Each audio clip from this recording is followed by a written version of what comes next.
बंदी छोड़ सतगुरु रामपाल जी परमेश्वर जी की जय हो। परमपिता परमात्मा सारी सृष्टि के रचनहार कुल मालिक असंख्य ब्रह्मांडों के स्वामी जगत गुरु तीनों लोकों में प्रवेश करके सबका भरण पोषण करने वाले राजाधिराज आत्माधार नाथों के नाथ देवों के देव महादेव सर्वेश्वर महेश्वर मृत्युंजय अजरो अमर आदि अनादि सनातनी प्रभु जगत पिता जगदीश्वर श्री श्री 1008 की उपाधि के वास्तविक अधिकारी अकाल मूरत शब्द स्वरूपी राम वासुदेव सर्वगतम ब्रह्म परम पूज्य प्रथम पूज्य परम संत परम पुरुष परम धनी परम दयालु सत्य कबीर हक्का कबीर अल्लाहु अकबर बाखबर अल्लाह ताला जगत के तारणहार जगत के मुक्तिदाता जगत के जगन्नाथ हारे के सहारे हिंदुओं के राम मुसलमानों के अल्लाह सिखों के वाहिगुरु ईसाइयों के मसीह दया के सागर दयानिधि करुणा के सागर करुणानिधि स्वयंभू परिभू संकट मोचन कष्ट हरण मंगल करण दुख भंजन अविगत कबीर निर्विकार निर्विषम परमात्मा अलय अलेख सतगुरु आदि अनादि सतगुरु असली मर्यादा पुरुषोत्तम असली राम असली कृष्ण असली घनश्याम असली मुरारी राजाओं के राजा महाराजाओं के महाराजा शहंशाहों के शहंशाह सम्राटों के सम्राट भगवानों के भगवान अल्लाहों के अल्लाह प्रभुओं के प्रभु मसीहाओं के मसीह सच्चे वाहिगुरु बाबाओं के बाबा पीरों के पीर सेठों के सेठ जगत सेठ सावड़सा सेठ सर्वगुण संपन्न अनंत कोटि कलाओं के स्वामी अनंत कोटि ब्रह्मांडों के नायक योगियों में महायोगी ध्यानियों में महाध्यानी सिद्धों में परम सिद्ध ज्ञानियों में तत्वज्ञानी ब्रह्मज्ञानी महाज्ञानी परम ज्ञानी सर्वश्रेष्ठ ज्ञानी विज्ञानी युवा कबीर समरथ कबीर असमवात अमित ओजा सच्चे रहनुमा करीम अल्लाह सुबहान अल्लाह दुनिया के अंतिम पैगंबर 8 सितंबर 1951 से गांव धनाना जिला सोनीपत हरियाणा भारतवर्ष की पावन भूमि पे प्रकट रियल कल की भगवान श्री नारायण साकार हरि श्री बाबा साहिब शब्द स्वरूपी राम संत श्रोमणी सतगुरु रामपाल जी परमेश्वर जी के चरण कमल में साध संगति से जुड़े हुए देश विदेश से आप और हम सभी सत्सेवक भाई बहनों का अनंत कोटि दंडवत प्रणाम। सत्साई भाई और बहनों, दया पूज्य गुरुदेव भगवान की सतगुरु रामपाल जी परमेश्वर जी की जिनके शुभ आशीर्वाद से विशेष आशीर्वाद से आप और हम सभी सत्सेवक भाई बहन साथ संगति से जुड़कर पूज्य गुरुदेव भगवान के तत्व ज्ञान को आधार बनाकर अपनी आत्मा के कल्याणार्थ हेतु दृढ़ता के साथ मोक्ष प्राप्ति के लिए भक्ति मार्ग पर निरंतर आगे की ओर बढ़ रहे हैं। भाई और बहनों, इस कलयुग की बिचली पीढ़ी में पूज्य गुरुदेव जी के आशीर्वाद से साध संगतियों के माध्यम से ही भगत आत्माओं में इतनी दृढ़ता और इतना विश्वास अपने गुरुदेव भगवान के प्रति पैदा होता है। और ये साध संगति सतगुरु रामपाल जी परमेश्वर जी के यथार्थ 13वें कबीर पंथ का ट्रेनिंग सेंटर है। साध संगति से जुड़कर ही आत्मा पाक साफ हो सकती है, अपने गुरु को परमात्मा के रूप में जान सकती है, पहचान सकती है। और जब तक हम गुरु को हृदय से परमात्मा के रूप में स्वीकार नहीं करेंगे, गुरु को परमात्मा के रूप में स्वीकार करने का मतलब है गुरु के अलावा अन्य किसी का प्रकट दिवस नहीं मनाना, गुरु के अलावा अन्य किसी को दंडवत नहीं करना, गुरु के अलावा अन्य किसी का जयकारा नहीं लगाना। तो ये विधि केवल वर्तमान में साध संगतियों में ही है। और जब तक हम इस प्रकार से पतिव्रता पद पर रहकर भक्ति नहीं करेंगे, तब तक हम पूज्य गुरुदेव जी के चरणों में उनके हृदय में जगह नहीं बना पाएंगे। तो गुरुदेव भगवान की बहुत बड़ी मेहर है आप और हम सभी सत्सेवक आत्माओं के ऊपर। और जिन जिन आत्माओं को मोक्ष प्राप्ति करनी होगी या परमात्मा ने करवानी होगी, उन सभी आत्माओं को परमात्मा अंततः साध संगति से जोड़ देंगे। तो भाई और बहनों, पूज्य गुरुदेव जी के कर कमल से लिखित पवित्र पुस्तक मुक्ति बोध के ऊपर वीडियो बनाने की श्रृंखला जारी है। इसी श्रृंखला में आज हमारा ये 19वें नंबर का वीडियो है।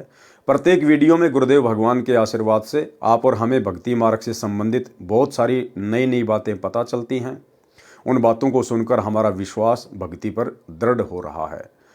तो आपने पिछले एपिसोड में पिछले वीडियो में आपने देखा कि मीराबाई की कथा जो गुरुदेव भगवान ने अपने कर कमल से लिखी है, उसमें गुरुदेव भगवान ने मीराबाई के विषय में बताया कि कैसे मीराबाई परमात्मा प्राप्ति के लिए प्रयास कर रही थी, कितनी दृढ़ता के साथ वो संघर्ष कर रही थी, कैसे मीराबाई को कबीर परमेश्वर जी की शरण प्राप्त हुई।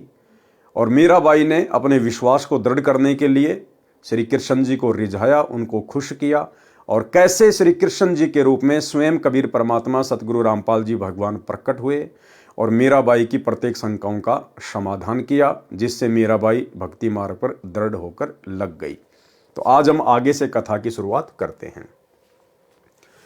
रात्रि में मीरा जी ने भगवान श्री कृष्ण जी का आह्वान किया। त्रिलोकीनाथ प्रकट हुए। कौन प्रकट हुए? त्रिलोकीनाथ। असली त्रिलोकीनाथ कबीर परमात्मा सतगुरु रामपाल जी भगवान है। 3 लोक। भाई और बहनों, जब 21 ब्रह्मांड के 3 लोकों की बात आती है तो गुरुदेव ने बताया कि 21 ब्रह्मांड के 3 लोक हैं, पाताल लोक, पृथ्वी लोक और ये स्वर्ग लोक।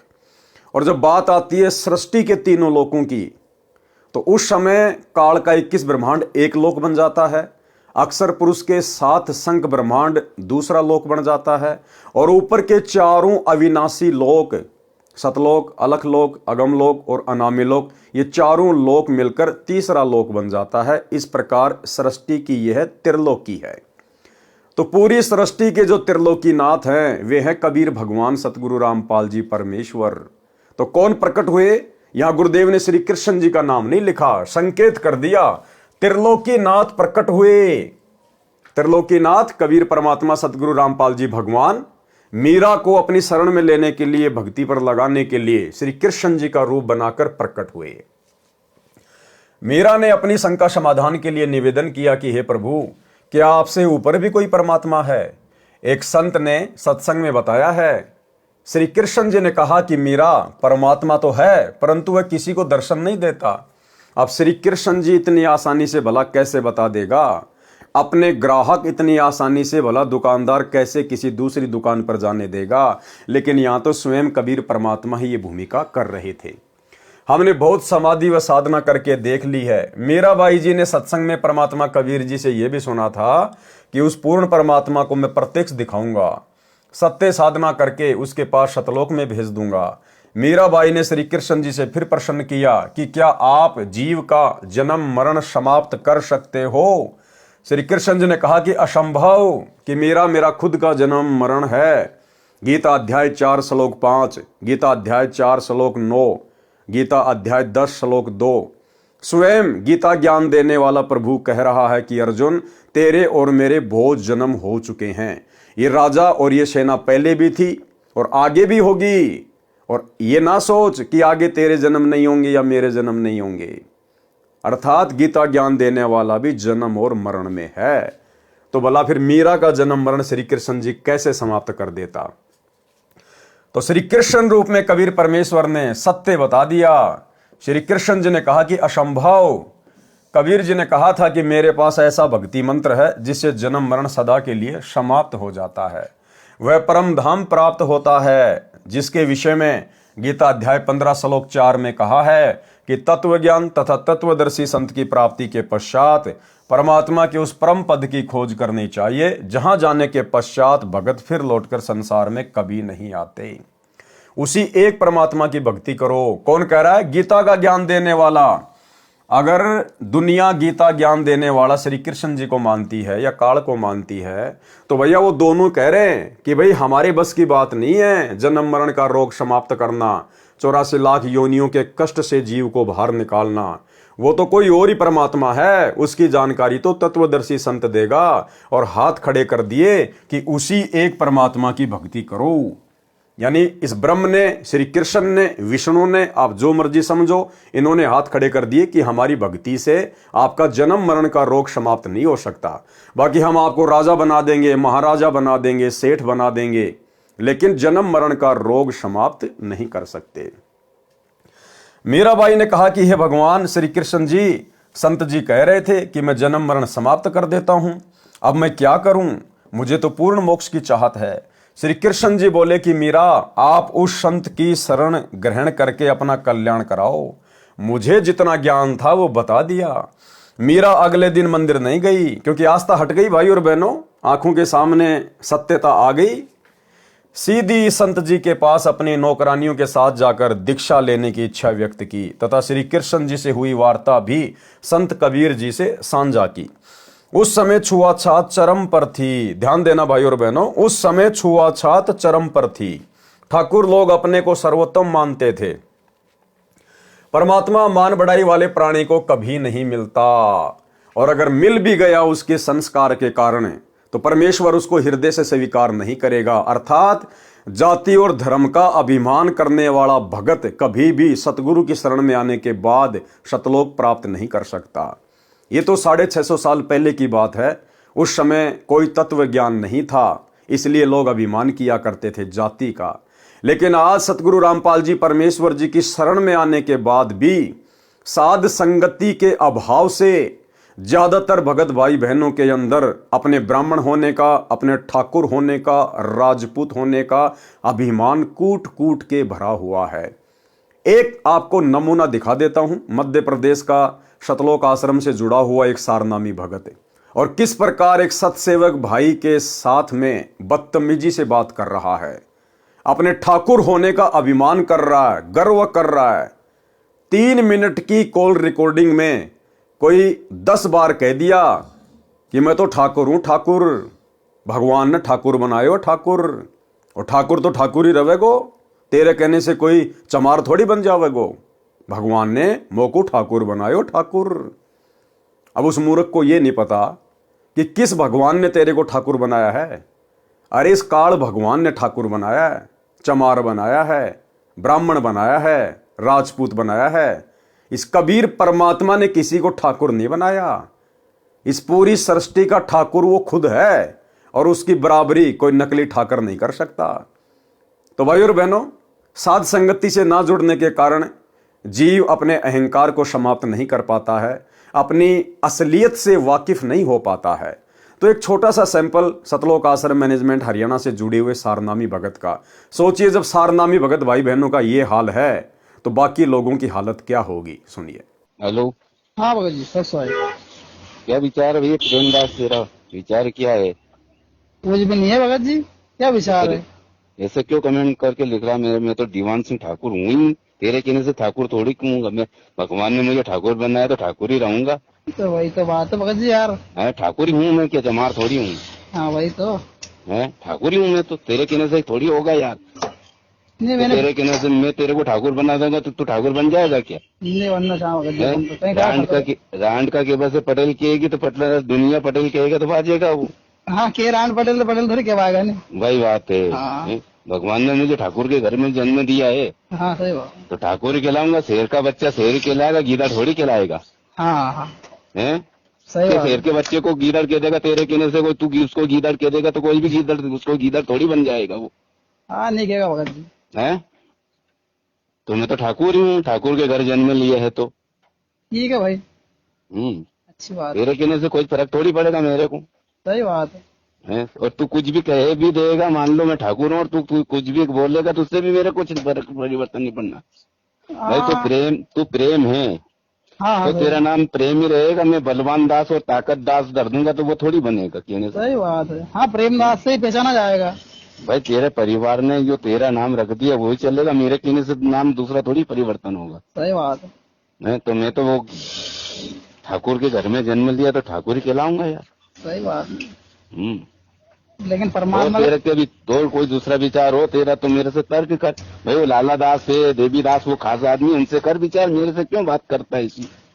उनसे तो वो कह रहे थे तेरी सारी बातें तुम आकी जब खोल रहे थे। कहाँ पे? उनसे कोई सत्संगों में बता रहे थे वो। क्या बता रहे थे भाई? अब मुझे क्या करना, तू उनसे बात कर, मुझे क्या करना, तेरे खास है तो उनसे करे ना बात।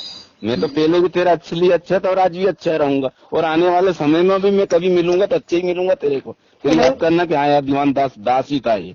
भाई भगत जी दास नहीं हो आपके, यूँ थोड़ी लिखे तो यार भगत जी। ना कोई वो वीडियो डाले तो कमेंट में तो कोई भाई भगत जी परमात्मा की अपन ने दिया डालेगा। भाई भगत जी परमात्मा कौन है? अब अगर अपन अभी भी अब तो तू मेरे पास उस गुरुद्रोही का वीडियो डाल रहा तो मैं उसको देखना नहीं पसंद करता हूँ। गुरु जी ने उसको गुरुद्रोही घोषित कर रखा है। भाई तेरे कहने से कुछ थोड़ी होगा। वही तो कहा मैंने कि ठाकुर रहेगा वो तो ठाकुर ही रहेगा। जब मेरे परमात्मा ने उसको गुरुद्रोही घोषित कर दिया पवन दास को, तो तू उसको गुरु मानने या कुछ भी मान, मैं तो उसको गुरुद्रोही मानूंगा नहीं। मेरे लिए परमात्मा है वो जो कहेंगे उस पे चलूंगा, तेरी बातों पे थोड़ी चलूंगा मैं। भाई भगत जी परमात्मा ने भी उनको गुरु घोषित नहीं करा है। सुन ले प्रेमदास। हाँ हाँ पहले मेरी सुन ले, बीच में नहीं बोला था कुछ भी।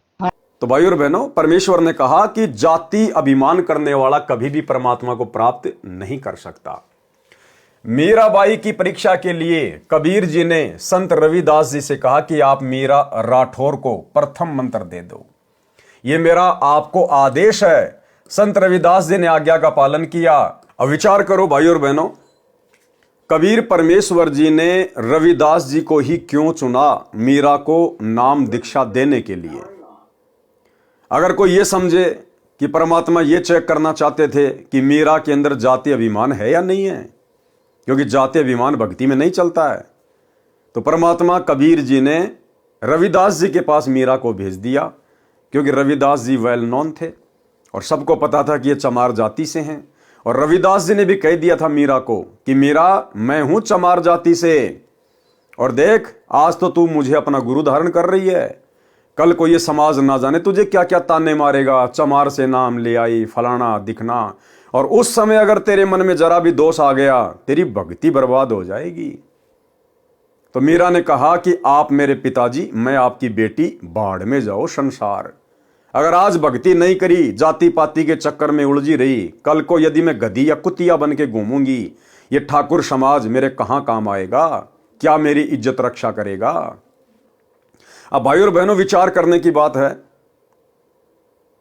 जाति अभिमान को देखने के लिए या मान बढ़ाई को देखने के लिए ही कबीर परमेश्वर जी ने रविदास जी के पास मीराबाई को नहीं भेजा था, क्योंकि कबीर परमात्मा कौन से उस समय ब्राह्मण जाति में थे? कबीर परमात्मा भी तो जुलाहा जाति में थे। जुलाहा लोग तो उस समय इस तत्व ज्ञान के अभाव में चमार जाति से भी ज्यादा हे समझे जाते थे, घटिया समझे जाते थे। हालांकि परमेश्वर के मार्ग में, इस परमात्मा की सृष्टि में, उनके विधान में कोई जाति धर्म नहीं है, लेकिन अज्ञानी धर्मगुरुओं ने काल प्रेरणा से ये दीवारें समाज में खड़ी कर रखी हैं। तो कबीर परमात्मा उस समय खुद भी तो जुलाहा जाति में थे, एक भूमिका कर रहे थे। तो मात्र मीराबाई में जाति अभिमान को देखने के लिए रविदास जी के पास नहीं भेजा था। कबीर परमात्मा को पता था कि समाज में छुआछात कितनी है, लोग जाति अभिमान करते हैं। आने वाले समय में लोग थोड़ा बहुत दबेंगे, ज्यादा ऊपर मुंह उठा के बात नहीं करेंगे, जो अपने आप को क्षत्रिय समझते हैं, ठाकुर समझते हैं, राजपूत समझते हैं, क्योंकि उनके ऊपर एक बंदिश होगी कि भाई अगर तुम इतने बड़े ठाकुर हो, इतने बड़े राजपूत हो, तो मीराबाई ने फिर 600 साल पहले रविदास जी से, जो कि चमार जाति से थे, उनसे उपदेश क्यों लिया? ठाकुरों का गुरु तो चमार है। मीराबाई राठौड़ जाति से थी, ठाकुर थी, और उसने अपने आत्म कल्याण के लिए जाति पाति को नहीं देखा। रविदास जी से, चमार जाति के संत से जाकर उपदेश ले लिया। फिर तुम आज वर्तमान में क्यों जाति पाति के चक्कर में पड़े हो? तो ये बहुत सारे कारण थे भाई और बहनों। परमात्मा ने इसलिए स्वयं ही रविदास जी का रूप बनाया। रविदास जी ने मीराबाई को उपदेश नहीं दिया, क्योंकि रविदास जी तो एक भगत थे, और ये पांचों मंत्र की दीक्षा किसी भगत को देने के आदेश नहीं है इस परमात्मा के। किसी भी युग में इतिहास उठा के देख लो आप। 650 साल पहले धर्मदास जी परमात्मा के परम भगत थे, और कबीर परमात्मा ने धर्मदास जी को भी आदेश नहीं दिया पांचों मंत्रों की दीक्षा के लिए। धर्मदास के 80 साल की उम्र में जो पुत्र हुआ था चूड़ामणि और मुक्तामणि, परमात्मा ने उसको आदेश दिया था आगे दीक्षा देने के लिए, ना कि धर्मदास को। तो भला रविदास को कैसे आदेश दे देंगे? तो ये सारे खेल भाई और बहनों कबीर परमेश्वर ने स्वयं ही खेले थे। ये मेरा आपको आदेश है। संत रविदास जी ने आज्ञा का पालन किया। संत कबीर परमात्मा जी ने मीरा से कहा कि बहन जी, वो बैठे संत जी, उनके पास जाकर दीक्षा ले ले। बहन मीरा जी तुरंत रविदास जी के पास गई और बोली, संत जी दीक्षा देकर कल्याण करो। संत रविदास जी ने बताया कि बहन जी, मैं चमार जाति से हूं, आप ठाकुरों की बेटी हो, आपके समाज के लोग आपको बुरा भला कहेंगे, जाति से बाहर कर देंगे, आप विचार कर लें। मीराबाई अधिकारी आत्मा थी, परमात्मा के लिए मर मिटने के लिए सदा तत्पर रहती थी। बोली, संत जी आप मेरे पिता, मैं आपकी बेटी, मुझे दीक्षा दो। भाड़ में पड़ो समाज, भाड़ में पड़ो समाज।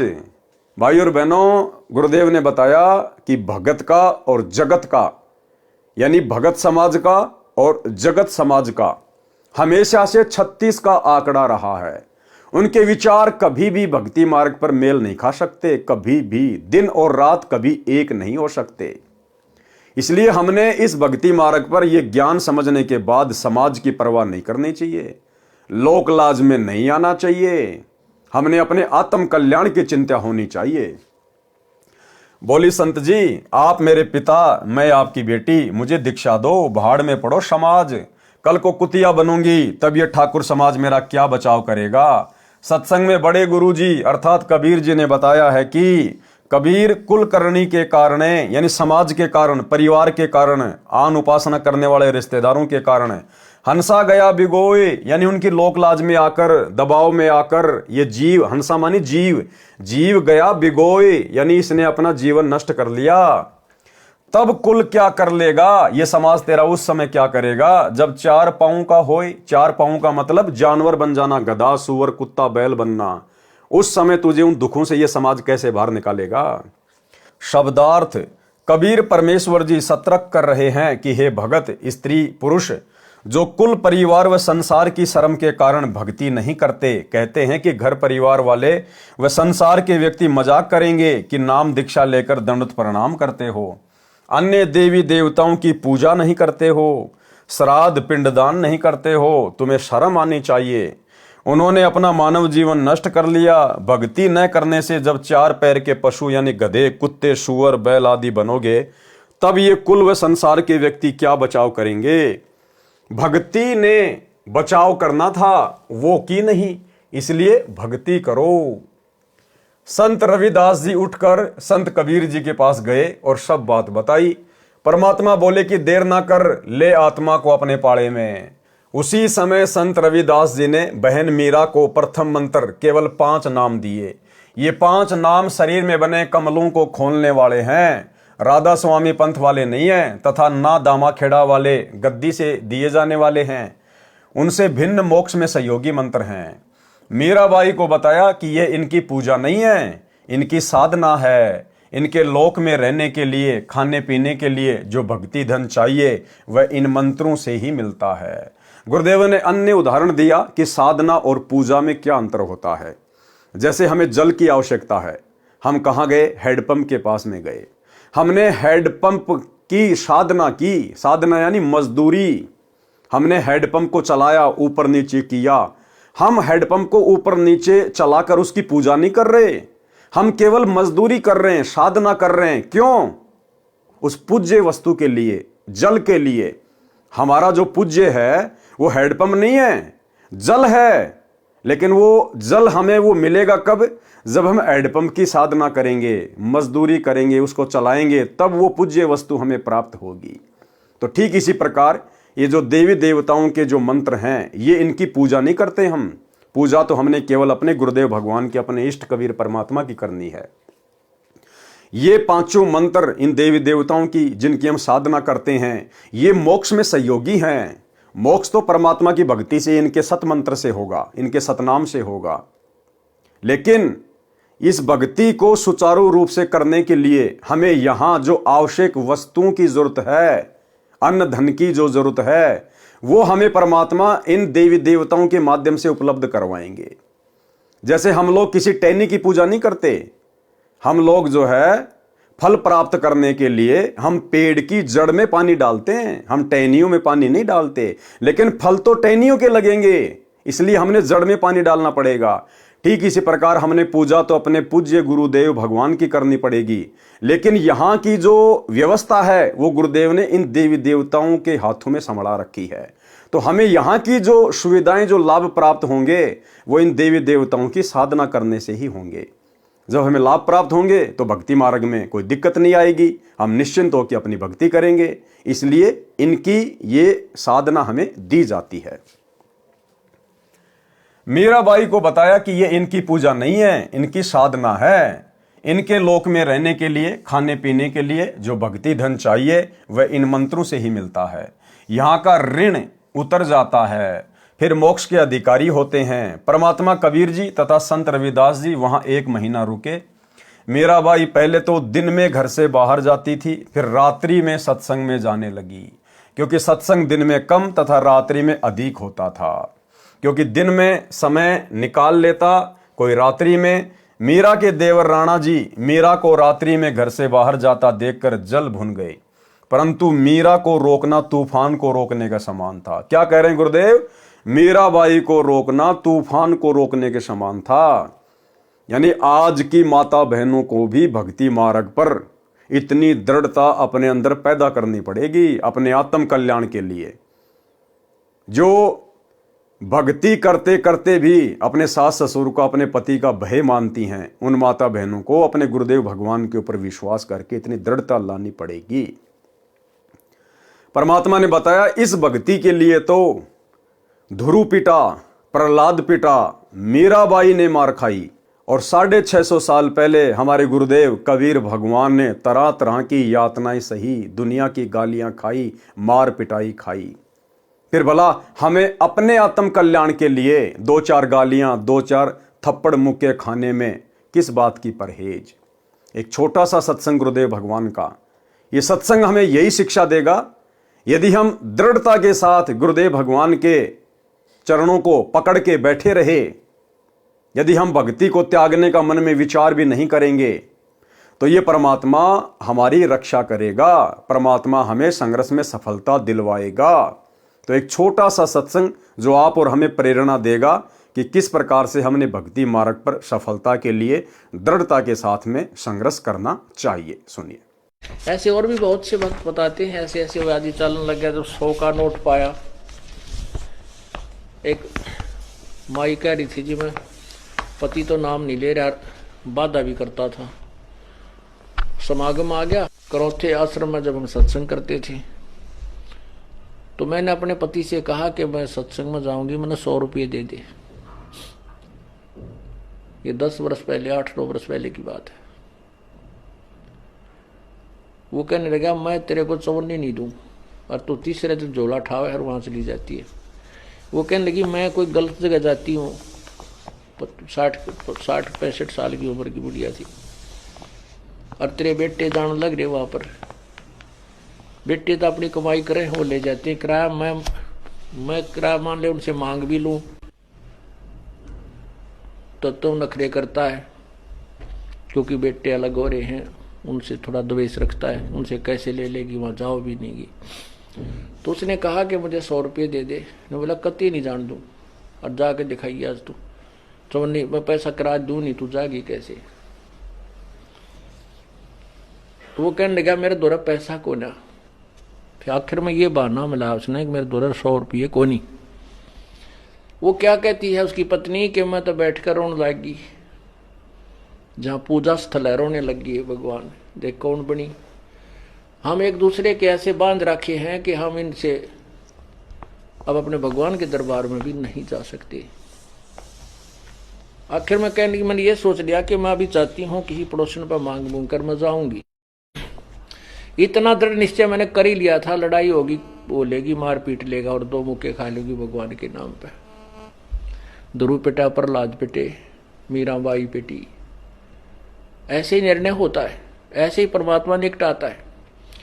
इतने में बूढ़ा साइकिल लेकर जा था, गांव से निकला, सड़क थी अच्छी, तो दिल्ली के, ये पंजाब खोड़ की बात है, और वहां वो गया होगा सड़क के ऊपर आधा किलोमीटर। एक 100 का नोट ऐसे हवा में उड़ा, अगले साइकिल के अगले पहियों की ताड़ियां में आके चिपक गया, और उसने रोका तुरंत साइकिल। 100 का नोट ताजा, उसकी तो घीघी बंद की, घबरा गया, उल्टा आया, आकर ने बोला ले भगवान, तेरे भगवान ने भेज दिया, तेरा 100 का नोट ले जा। तो और उसका जो है ना पसीने आ रहे, उसके बाद उसने मुझे मना नहीं किया। तो यहां परमात्मा कहते हैं पति भरता पग जमी पर जो जो धर है पाव, समर्थ झाड़ू देत है ना काटा लग जावे। पति भरता भूखी रहे, यानी पतिव्रता को, यानी सच्ची उस अनन्य मन से पूजा कर रही भक्त आत्मा को कोई अभाव होता है, किसी चीज की आवश्यकता होती है और वो वास्तव में उसकी आवश्यकता है, तो कहते हैं पतिव्रता भूखी रहे वहां समर्थ घर सोच, ऐसे पति की स्त्री के, ऐसे पति की स्त्री के काल कर्म हो मोक्ष मोच। कहते हैं जैसी भक्त आत्मा जब दुखी होती है तो भगवान के दरबार में भी चिंता बन जाती है, और ऐसे पति की स्त्री के काल कर्म हो मोक्ष, जो ऐसे दृढ़ता के साथ, समर्पण के साथ, पूरे विश्वास के साथ भगवान पर लगती है, उसके नाम पर, कहते हैं उन्हीं का मोक्ष होता है, उन्हीं के पाप कर्म नष्ट होते हैं। कहते हैं नुक्ते ऊपर रित जगा रे कोट कर्म जल जा तुम्हारे, ये नुक्ते होते हैं जो हम लोग लाज और किसी परमात्मा के नाम पर ना किसी पति से, ना पत्नी से, ना पुत्र से कोई दबाव नहीं मानते अपने आत्म कल्याण के लिए, तो परमात्मा प्रसन्न होता है। परमात्मा कहते हैं मात पिता सुत स्त्री, मात पिता सुत स्त्री, आलस बंधु कान, संत मिलन को जब चले ये अटकावे आण। मात पिता, बालक है, बेटा है, बेटी है, माँ बाप नहीं जानते सत्संग में, जो 15-16 साल के 20 साल तक हैं वो माता पिता के अधीन होते हैं, और जो बुजुर्ग हैं वो जब बच्चे बड़े हो जाते हैं तो बच्चे बेटियां के अधीन हो जाते हैं, बेटे का अधीन हो जाते हैं, या फिर आलस, या फिर लोक लाज। जैसे आप यहाँ सत्संग में आते हैं, कोई ना कोई जरूर टकरा देगा, कहाँ चले, बेरा है सत्संग में जान दोगे, थारा तो पाँव लिकट रहा है, तीसरे दिन वहां बैठे रहते हो, तो इस तरह के श्लोक सुना देते हो, और आप जो ज्ञान में कमजोर है इन बातों से दबाव मानने लग जाता है, और फिर वो आना भी कम कर देता है, उसको ज्ञान नहीं है। इसके लिए परमात्मा कहते हैं कि मात पिता सुत स्त्री और आलस बंधु कांड। बंधु कांड माने लोक लाज, अपने मित्रों के वो कहे हुए व्यंग्यात्मक बातों से झिझक जाना। कहते हैं सतगुरु मिलन को जब चला ये अटकाव आण, ये आके आंट लावेंगे, किधर बेटा क्या माँ बाप या स्त्री ऐसी निकम्मी हो जाए कदी बेबे, बस जी का झाड़ बन जाती इस भगत के, या फिर लोक लाज, या खुद आलस कर जाए, फिर देखोगे, फिर अगले बार देखेंगे, सर्दी ज्यादा है, गर्मी घनी है। इनका अटकाया ना अटके जो सतगुरु दर्श को जाए, कहे कबीर सो संत है भाई आवागमन निसावे। कहते नुक्ते ऊपर रीत जगह। ऐसे हम थोड़ी बहुत भगवान के लिए पापीटिया करेंगे, संघर्ष करेंगे तो हमारे निकट आएगा, और केवल बात बनाते हैं परमात्मा या कोई भी क्रिया पूरी नहीं हो सकती। जैसे अब यहाँ कौन आएंगे, वो आएंगे जो पूर्ण रूप से परिचित हो चुके हैं इस ज्ञान से। परंतु मीरा को रोकना तूफान को रोकने के समान था, इसलिए राणा जी ने अपनी मौसी जी यानी मीरा की माता जी को बुलाया और मीरा को समझाने के लिए कहा कि इसने हमारी इज्जत का नाश कर दिया। बेटी माता की बात मान लेती है। मीरा की माता ने मीरा को समझाया, मीरा ने उसका तुरंत उत्तर दिया। शब्द सत्संग में जाना मीरा छोड़ दे, सत्संग में जाना मीरा छोड़ दे। आए मारी लोग करें तकरार, सत्संग में जाना मीरा छोड़ दे। अब मीरा की माता जी को राणा ने बुला लिया कि हो सकता है भाई माँ की बात बेटी मान जाए। तो मीरा की माँ ने मीरा को क्या समझाया, सत्संग में जाना मीरा छोड़ दे, सत्संग में जाना मीरा छोड़ दे।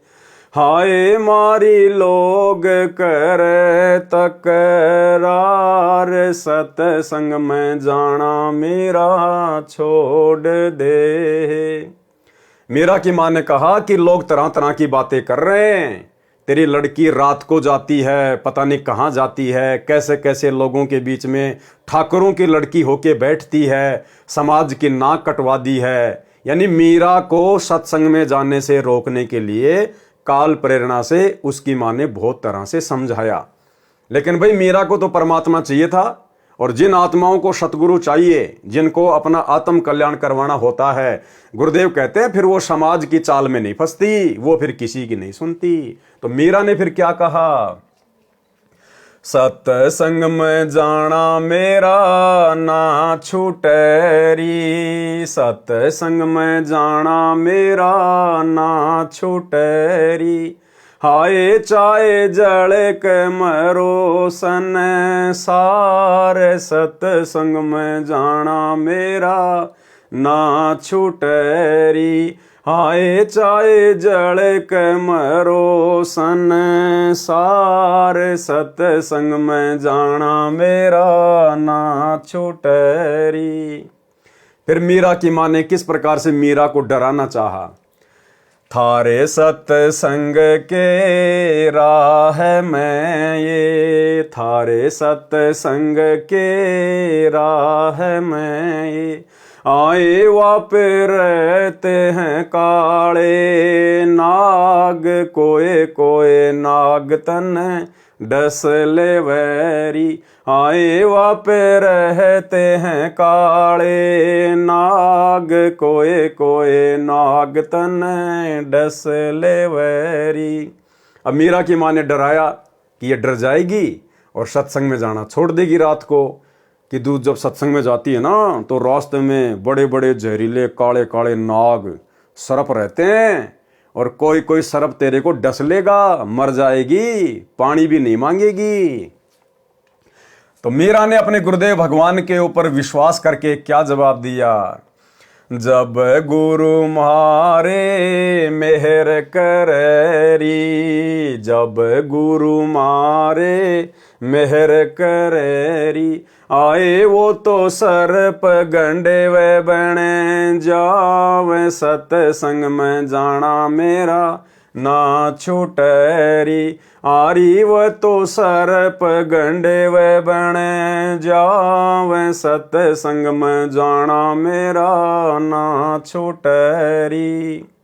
कि माता जी, यदि मेरे गुरुजी मेरे ऊपर प्रसन्न हैं, यदि मेरे गुरुजी मेरी मर्यादाओं से, मेरी भक्ति से, मेरे संघर्ष से अगर प्रसन्न हैं, तो मेरे गुरुजी के प्रताप से, उनके आशीर्वाद से वो जहरीली से जहरीला कोबरा सांप भी गंडेवा बन जाएगा, केंचुआ। बारिश के टाइम पे छोटे छोटे आते हैं ना वो केंचुए, जो किसी को काटते नहीं, किसी को खाते नहीं, उनमें जहर नहीं होता।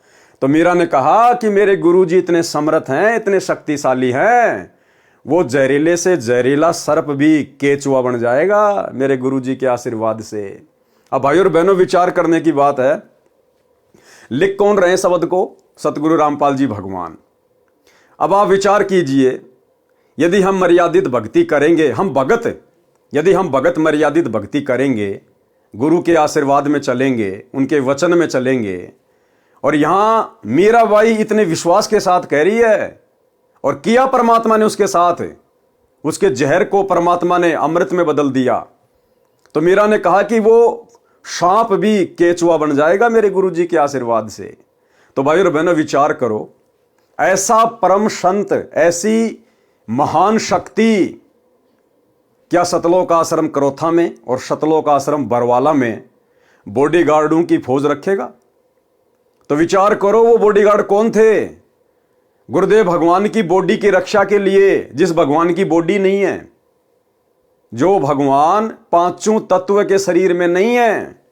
हम रोज नित्य नियम में पढ़ते हैं, वाणी संख्या 23 या 24 में, गरीब ऐसा सतगुरु हम मिल्या तेज पुंज के अंग, और झिलमिल नूर जहूर है, नर रूप श्वेत रंग। गरीब ऐसा सतगुरु हम मिला, तेज पुंज की लोय, लोय मानी शरीर, जिनका शरीर तेज पुंज का है, मुझे ऐसे गुरुदेव भगवान मिले हैं। तन मन अर्पू शीस को होनी होय सो होय। और फिर हम पढ़ते हैं, गरीब ऐसा सतगुरु हम मिला, बेपरवाह अबंध, परम हंस पूर्ण पुरुष, रोम रोम रविचंद। तो ऐसा सतगुरुदेव भगवान जिनका नूरी शरीर है, 5 तत्व का शरीर नहीं, हाड़ मांस की जिनकी बॉडी नहीं, जो शब्द स्वरूपी है, क्या ये परमात्मा अपनी बॉडी की सुरक्षा के लिए बॉडीगार्ड रखेगा? और वो भी 10-10, 15-15 बड़ी बड़ी बंदूकें, स्टेन गन, एक बार में 12-12 गोलियां निकाले। तो गुरु को मानुष मानने के कारण, अपने जैसा हाड़मास का पुतला मानने के कारण, और जो लोग गुरु जी के साथ में रहा करते थे, जिनको हम परम भगत मानते हैं, बहुत बड़े बड़े सेवादार मानते हैं, उन लोगों ने गुरु को अपने जैसा हाड़मास का पुतला मानने के कारण उन लोगों ने गुरु जी की सुरक्षा के लिए, कि कहीं गुरु जी को कोई टपका ना दे, कहीं गुरु जी को कोई मार ना दे, उन लोगों ने अपनी छोटी और घटिया सोच आधार से गुरु को मानुष मानकर उन बंदूकों का इंतजाम किया था। बॉडीगार्ड बने फिर रहे थे। और बॉडीगार्ड बनने के बाद भाई और बहनों, फिर मान बढ़ाई और अहंकार तो प्रथम है। दास देखा करता था सतलोक आश्रम बरवाड़ा में, बंदूक यहां लगा के पिस्तौल और नीचे का मुंह दिखा के चला करते थे कि भक्तों को दिखे कि मैं गुरु जी का बॉडीगार्ड हूं।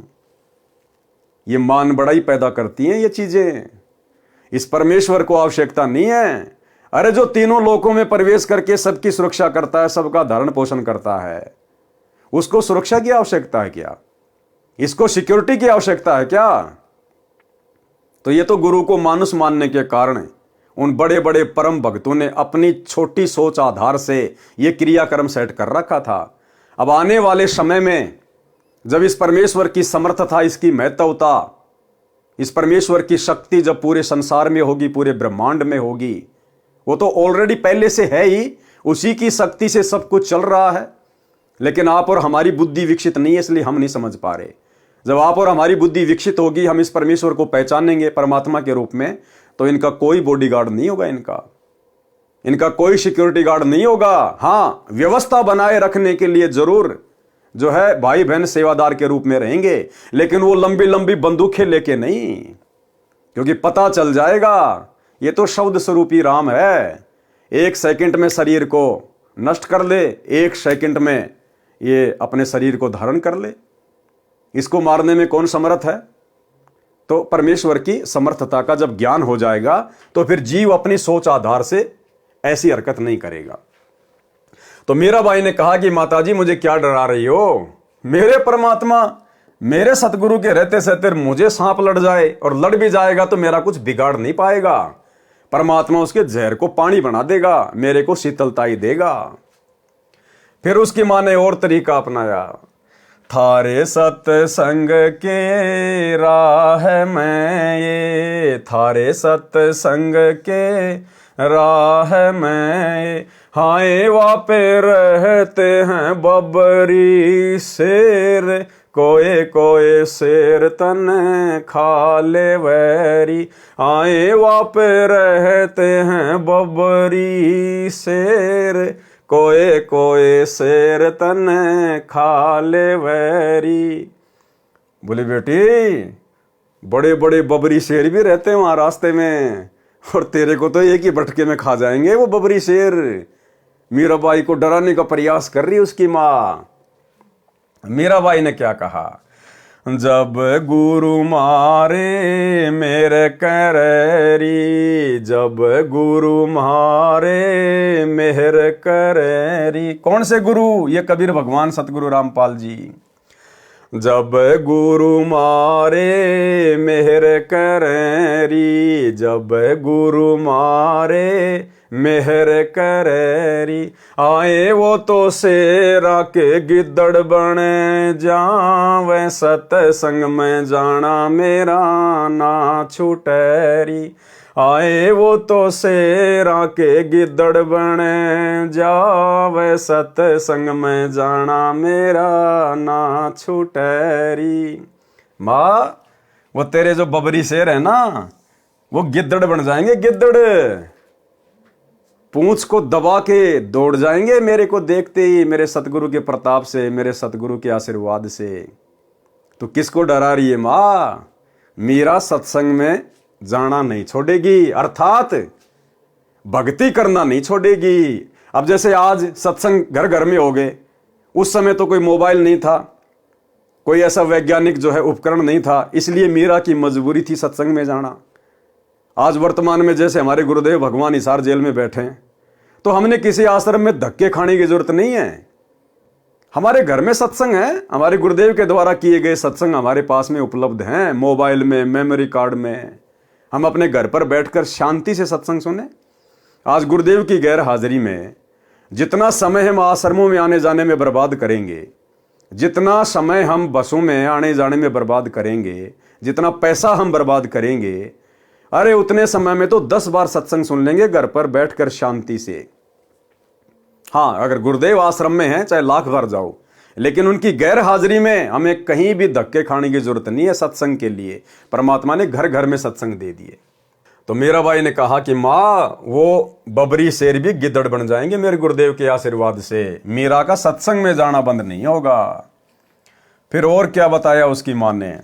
थारे सत्संग के बीच में है, थारे सत्संग के बीच में आए वापे रहते हैं साधु संत, कोई कोई संत तन ले रमय।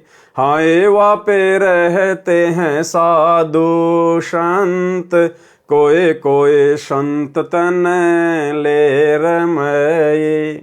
अब मीरा की माँ ने कहा कि मीरा देख, तू ठाकुरों की लड़की है, तू सुंदर है, और तू सत्संग में जाती है और वहां हर प्रकार के आदमी आते हैं, और तुझे कोई बैला फुसला के भगा के ले जाएगा तुझे, तू सत्संग में मत जा। तो मीराबाई ने क्या कहा? तेरे री मन में माता पाप है री, तेरे री मन में माता पाप है री, संत मेरे माँ बाप हैं री, संत मेरे माँ बाप हैं री। हारी वो तो कर देंगे बेड़ा पार, सत्संग में जाना मेरा ना छूटरी। हाय वो तो कर देंगे बेड़ा पार, सत्संग में जाना मेरा ना छूटरी।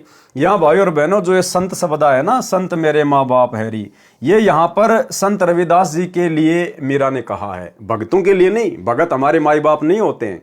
यहाँ पर संत रविदास जी यानी अपने गुरु जी के लिए मीरा ने शब्द यूज किए हैं। तो क्या कहा मीरा की माँ ने कि थारे सत्संग के बीच में आए वहां पे रहते साधु संत, और कोई कोई संत तने ले रमे, कि तुझे भगा के ले जाएगा बैला फुसला के, और नाक कट जाएगी समाज में। तो भाई और बहनों, मीरा ने तो जवाब दे दिया, क्योंकि मीरा पाक साफ आत्मा थी। जिसके खुद के मन में दोष नहीं होता, सामने वाला भी उसको निर्दोष दिखाई देता है। लेकिन भाई और बहनों, वर्तमान में क्या हो रहा है? आज बिचली पीढ़ी का समय, पूर्ण परमात्मा स्वयं धरती पे सतगुरु रूप में प्रकट, भक्ति का पूरा कोर्स दे दिया गुरुदेव भगवान ने। और बड़ी विडंबना की बात है, शर्म की बात है, भगत समाज के लिए चुल्लू भर पानी में डूब मरने की बात है। स्वयं सतगुरु रामपाल जी भगवान भक्तों की बदनीयत के विषय में, शतलोक आश्रमों से जुड़े हुए कोऑर्डिनेटरों की घटिया हरकतों के विषय में अपने मुख से सार्वजनिक तौर पर सत्संग में कहने के लिए मजबूर हो रहे हैं। इतने घटिया कर्म इन शतलोक आश्रमों में कोऑर्डिनेटरों के द्वारा। सोचिए आम संगत का क्या हाल होगा। आम संगत को हैंडल करने वाले कोऑर्डिनेटरों का यह हाल है कि माता बहनों के साथ में अश्लील हरकतें करते हैं।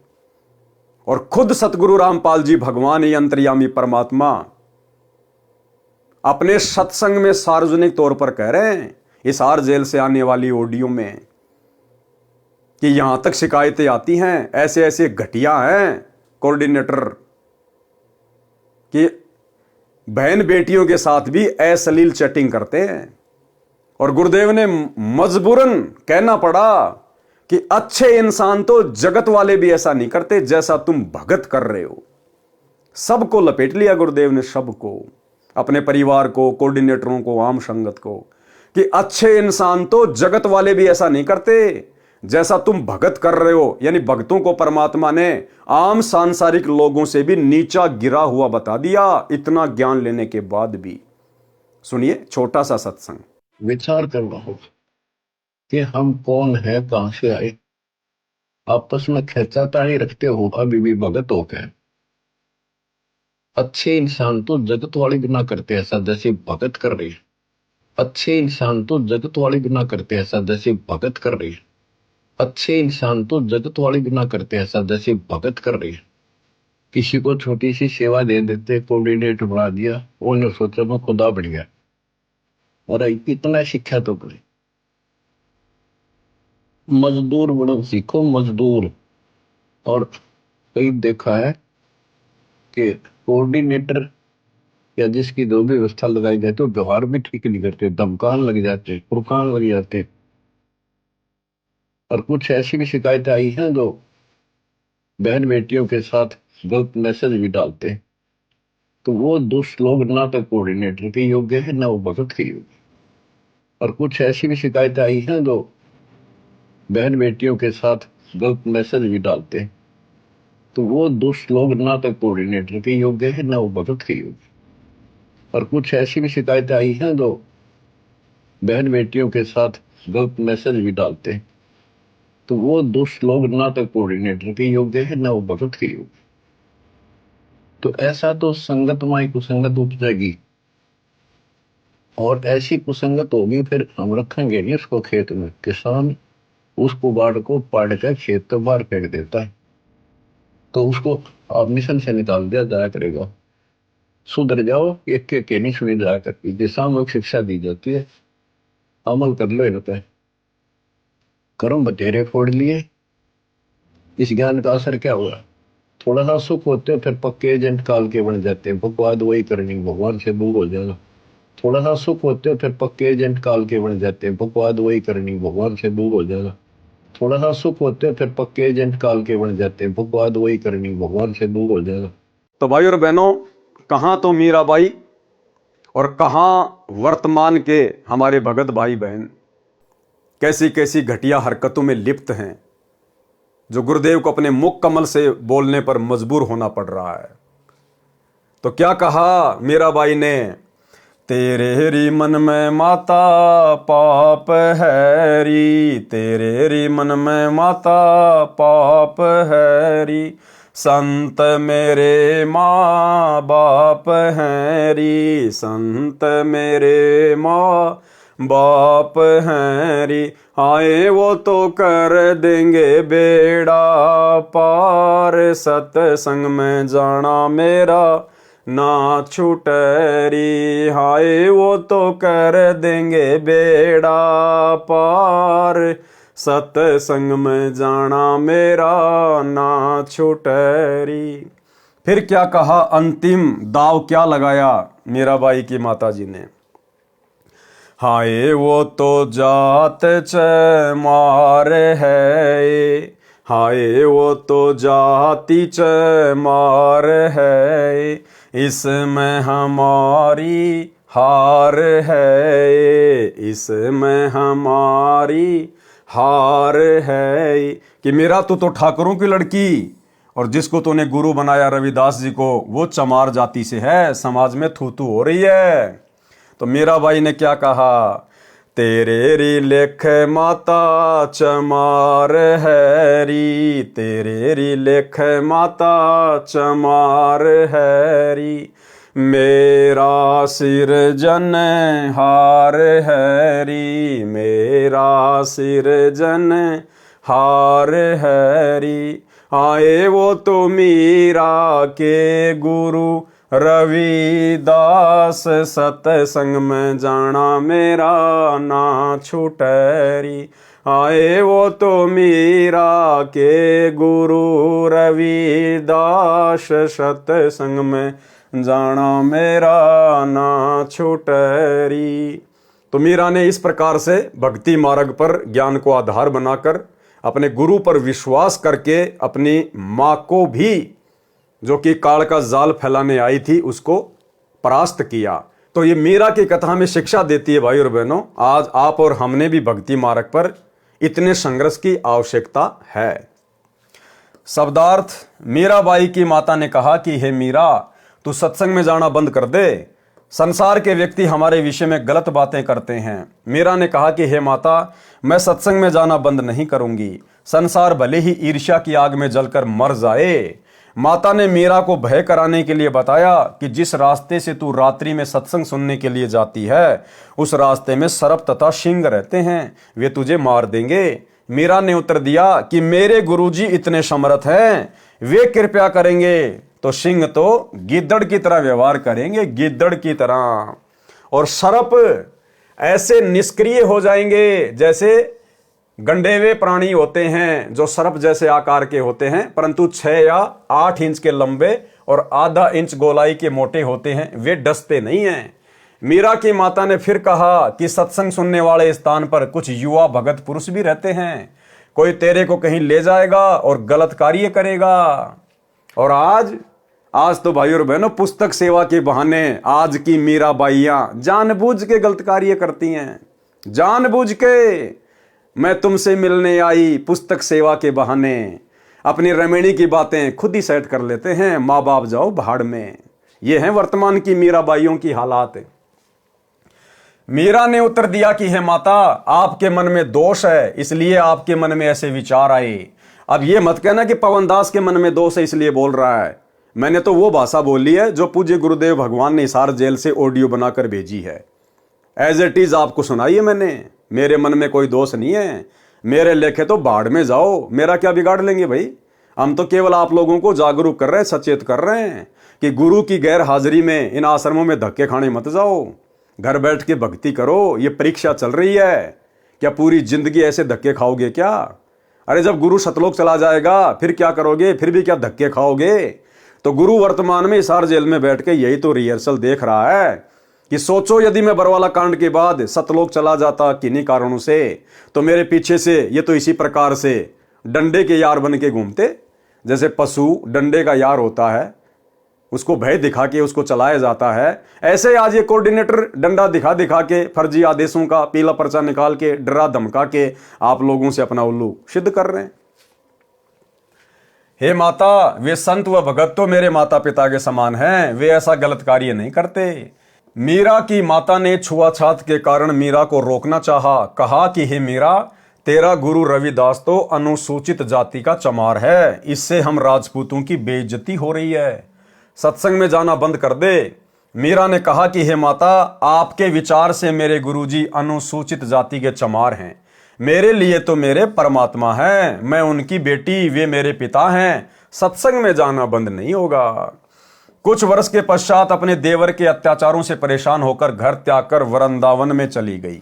यानी मीरा ने घर छोड़ा, लेकिन विशेष परिस्थितियों में जब बात हद से ज्यादा बढ़ गई, बेचारी भक्ति नहीं कर पा रही थी, तब कहीं जाकर मीरा ने घर छोड़ने का निश्चय किया। और भाई और बहनों, मीरा के घर छोड़ने से उस घर पर कोई दिक्कत नहीं आनी थी, लेकिन आज आप और हम भगत भाई बहनों ने संघर्ष करना है। यदि परिस्थितियां बद से बदतर हो जाएं कि आपकी भक्ति हो ही नहीं रही, तो फिर सोच समझ कर आप जी ने अपना कदम उठाना है, अपना आगे का देख कर कि मैं आगे क्या करूंगा, कहां रहूंगा, क्या काम धंधा करूंगा, क्या खाऊंगा, क्या खाऊंगी, तब कहीं जाकर अपना कदम उठाना है।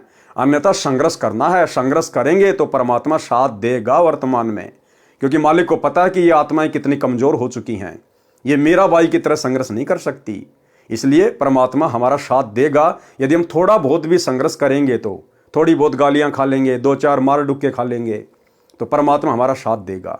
और यदि फिर भी परिस्थितियां बद से बदतर हैं, तो उसी स्थिति में आप और हमने घर छोड़ना चाहिए, जब हम अपना आगे का देख लें कि आगे मेरा ठिकाना क्या होगा। अगर किसी भगत भाई बहन के घर पे जाके बैठना है तो अपना घर मत छोड़ना, फिर इससे अच्छा तो अपने घर में पड़े रहना फिर, क्योंकि भगत का भगवान के अलावा दूसरा कोई नहीं है। भगत भी आपको 2 दिन रख लेगा, 10 दिन रख लेगा, ज्यादा से ज्यादा 1 महीना निकाल देगा। हो सकता है आपको शर्म के मारे ना बोले, लेकिन उसके अंदर फिर वही बातें चलना शुरू हो जाएंगी कि मैंने तो आफत मोल ले ली, मैंने इसको नहीं बुलाना चाहिए था। तो हम किसी और की आत्मा दुखी करें, किसी और की भक्ति में भंग डालें, इससे अच्छा मीराबाई की तरह, ध्रुव की तरह, प्रहलाद की तरह, हमारे परमात्मा की तरह 2-4 थप्पड़ मुक्के खा के ही नीचे गर्दन करके घर में पड़े रह के अपनी भक्ति पे लगे रहें। भाई परमात्मा का वचन टूटता नहीं है। परमात्मा कहते हैं राम नाम रटते रहो जब तक घट में प्राण, और कभी तो दीनदयाल के भिनक पड़ेगी कान। अरे कभी तो परमात्मा आपके संघर्ष को देखते हुए आपकी सुनेगा। तो हमने संघर्ष करना है, हमने छोटी छोटी बातों पे घर छोड़कर नहीं जाना है। कुछ वर्ष के पश्चात अपने देवर के अत्याचारों से परेशान होकर घर त्याग कर वृंदावन में चली गई। वहां कबीर परमात्मा जी एक साधु के वेश में गए, ज्ञान चर्चा हुई। तब मीरा को ज्ञान हुआ कि अभी आगे की पढ़ाई शेष है। यानी केवल प्रथम मंत्र का जाप संत रविदास जी ने दे रखा था। परमात्मा कबीर जी ने सतनाम की दीक्षा दी। मीरा जी को वही रूप दिखाया जिस रूप में संत रविदास जी के साथ सत्संग में मिले थे। मीरा जी का फिर मानव जन्म अब वर्तमान के भक्ति युग में होगा। देखो क्या कह रहे हैं परमात्मा। अब ये सारे रहस्य धीरे धीरे खुलने लग जाएंगे। ये चीजें तो आप और हमारे सामने आ जा रही हैं।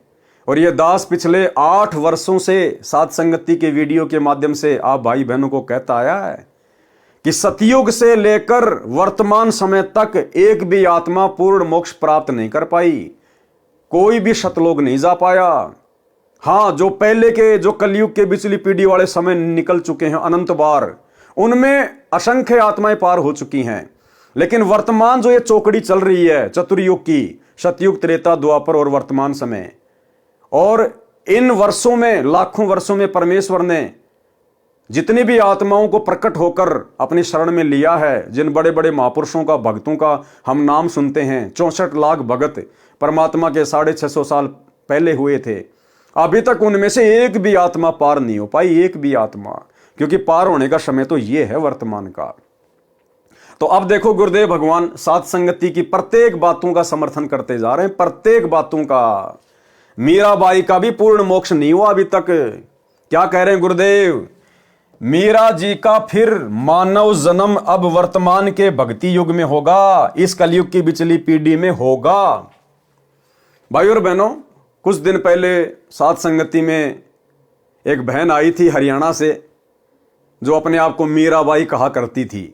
तो भाई और बहनों, वो नकली मीराबाई है, वो वास्तव में मीराबाई नहीं है। उसने अपने विषय में झूठ फैलाया था कि मैं मीरा की आत्मा हूं, मीरा की आत्मा हूं। गुरुदेव क्या कह रहे हैं? उसका जन्म अब होगा, अभी हुआ नहीं है, यानी अब हो चुका होगा वर्तमान में। क्योंकि गुरुदेव ने मुक्ति बोध को लिखा कब? अपने जेल जाने के बाद, यानी 2014 के बाद गुरुदेव ने मुक्ति बोध को लिखा है। तो गुरुदेव कह रहे मीरा का मानव जन्म अब भक्ति युग में होगा। अब वर्तमान में हो सकता है हो चुका होगा ये पुस्तक लिखने के बाद। अगर हो चुका होगा तो मीरा तो मुश्किल से 7 या 8 वर्ष की होगी, और जबकि वो तो 60 साल की थी। और उसके बाद थोड़े समय के लिए वो साथ संगति में आई, अपने आप को मीरा उसने घोषित किया, और कुछ समय बाद साथ संगति से भी भाग गई और पंजाब के अमृतसर में जाकर गुरुद्वारे में बैठ गई। उसने अमृत छक लिया, यानी संत रामपाल जी के चरणामृत से उसका पेटा नहीं भरा, और पंजाब के अमृतसर में जाके गुरुद्वारे में जाकर सरदारनी बन गई। वो कटार वगैरह धारण कर ली, सर पे पगड़ी वगैरह धारण कर ली, और वहां पे अमृत छक लिया उसने। तो वो मीरा की आत्मा नहीं है। मीरा की आत्मा के विषय में परमात्मा क्या कह रहे हैं? मीरा जी का फिर मानव जन्म अब वर्तमान के भक्ति युग में होगा। अगर हो चुका होता तो परमात्मा कह देते कि मीरा आ चुकी है। लेकिन क्या कह रहे हैं गुरुदेव? मीरा जी का फिर मानव जन्म अब वर्तमान के भक्ति युग में होगा। तीनों नाम की दीक्षा मिलेगी, मोक्ष उसकी मर्यादा पर निर्भर करेगा। यानी गारंटी नहीं है कि अगर मीरा जी का वर्तमान में मानव जन्म हो गया, उसको शरण मिल गई, सार नाम मिल गया तो पार हो जाएगी। क्या कह रहे हैं गुरुदेव? मोक्ष उसकी मर्यादा पर निर्भर करेगा। इसलिए चाहे वर्तमान में नानक जी परमात्मा की शरण में आओ, चाहे मीराबाई आओ, चाहे धन्ना जी आओ, चाहे कोई कितने बड़ा महापुरुष या भगत जिनके नाम हैं पंडित रामानंद जी, धर्मदास जी, सर्वानंद जी, नीरू नीमा, ये जितनी भी आत्माएं सब वर्तमान में आएंगी गुरुदेव की शरण में। तो गुरुदेव कह रहे शरण में आने से बात नहीं बनेगी भैया, मर्यादा फर्स्ट है। अगर मर्यादा में रहेंगे तो मोक्ष प्राप्त करेंगे, चाहे मीरा हो चाहे धर्मदास हो। तो इस भक्ति मार्ग में मर्यादाओं की कितनी बड़ी भूमिका है। और काल मर्यादा ही तुड़वाता है सबसे पहले, क्योंकि परमात्मा से दूर करने का सबसे अच्छा तरीका है भगत की मर्यादा तुड़वा दो। और बरवाला कांड के बाद गुरुदेव भगवान जो हमारी परीक्षा ले रहे हैं, आप सबको पता है, सतलोक आश्रम मैनेजमेंट हरियाणा ने, गुरुदेव के परिवार ने, इन कोऑर्डिनेटरों ने एक भी भगत की मर्यादा सुरक्षित नहीं छोड़ी, एक भी भगत की। सारे भक्ति विरुद्ध उल्टे काम और गुरुजी का ही नाम ले लेके संगत से करवा डाले। काल ने ये तो कहा था, जाओ जोग जीत संसारा, जीव न माने कहा तुम्हारा नाम ले वाद बधाऊं और याविद जीवों को भरमाऊं। कि तेरा ही नाम ले लेके कि गुरुजी का आदेश, गुरुजी का आदेश, पीड़ा परचा गया, गुरुजी का आदेश, और सबकी मर्यादा तोड़वा दूंगा। और गुरुजी का नाम ले लेके 2019 में कांग्रेस को वोट डलवा दिए, सपोर्ट करवा दिया। 2024 में बीजेपी को वोट डलवा दिए, सपोर्ट करवा दिया। नरेंद्र मोदी की रैलियों में धक्के खिला दिए। गांव धनाना में 1 करोड़ रुपए की लागत से भक्तों के दान से बैडमिंटन का स्टेडियम बना दिया, गुरुजी की मर्यादा तोड़वा दी। धनाना आश्रम में हॉस्पिटल का काम शुरू कर दिया 10 एकड़ में, जैसे आने वाले समय में सारे बीमार पड़ने वाले हैं। गुंडों की सीबीआई जांच के समर्थन में बैठा दिया, 5 लाख रुपए दे दिए राजपूत करणी सेना को। जाट आरक्षण में भक्तों को बैठा दिया, बिरानी आग में झोंक दिया, करोड़ों रुपए चंदे के रूप में दे दिए। गोहाना जाट धर्मशाला का 5वां फ्लोर बनवा रहे हैं जो 1 करोड़ रुपए में बनेगा। और दुनिया भर की नौटंकी पाखंड जिनकी कोई गिनती नहीं है। तो काल का यही तो सूक्ष्म दाव था जो सफल हो गया। और जो गुरुदेव के हीरे मोती लाल थे, जिनके लिए परमात्मा चारों युगों से भटक रहे हैं, जो विशेष आत्माएं हैं गुरुदेव की, परमात्मा ने उन आत्माओं को बरवाला कांड के बाद साध संगतियां शुरू करवा के उनकी भक्ति मर्यादा सुरक्षित रखवाने के लिए पहले साध संगति से जोड़ दिया। तो साध संगति में जितने भी भगत भाई बहन जुड़े हुए हैं, आज चाहे उनकी आर्थिक स्थिति कैसी भी क्यों ना है, उनका शरीर रूप रंग कैसा भी क्यों ना है, आप और हम परमेश्वर की उन महानतम आत्माओं में से हैं। ये कोई मान बढ़ाई के लिए नहीं कह रहे हम। हमें पता है हकीकत क्या है, सच्चाई क्या है, कैसे परमात्मा ने अपनी आत्माओं को काल के जाल से सुरक्षित रखा साध संगतियां शुरू करवा के। मीरा जी का फिर मानव जन्म अब वर्तमान के भक्ति युग में होगा। तीनों नाम की दीक्षा मिलेगी। मोक्ष उसकी मर्यादा पर निर्भर करेगा। भैया अगर मर्यादा में रहेगी तो मोक्ष होगा, नहीं तो फिर 84 में जाएगी। यदि आजीवन विश्वास के साथ मर्यादा में रहकर तीनों नामों का जाप करती रही तो मोक्ष निश्चित है। वृंदावन में भी मीरा की आस्था श्री कृष्ण में कुछ कुछ थी। क्या कह रहे हैं परमात्मा? जब मीरा घर बार छोड़ के वृंदावन चली गई थी तो मीरा की आस्था उस समय श्री कृष्ण जी में थी, थोड़ी थोड़ी।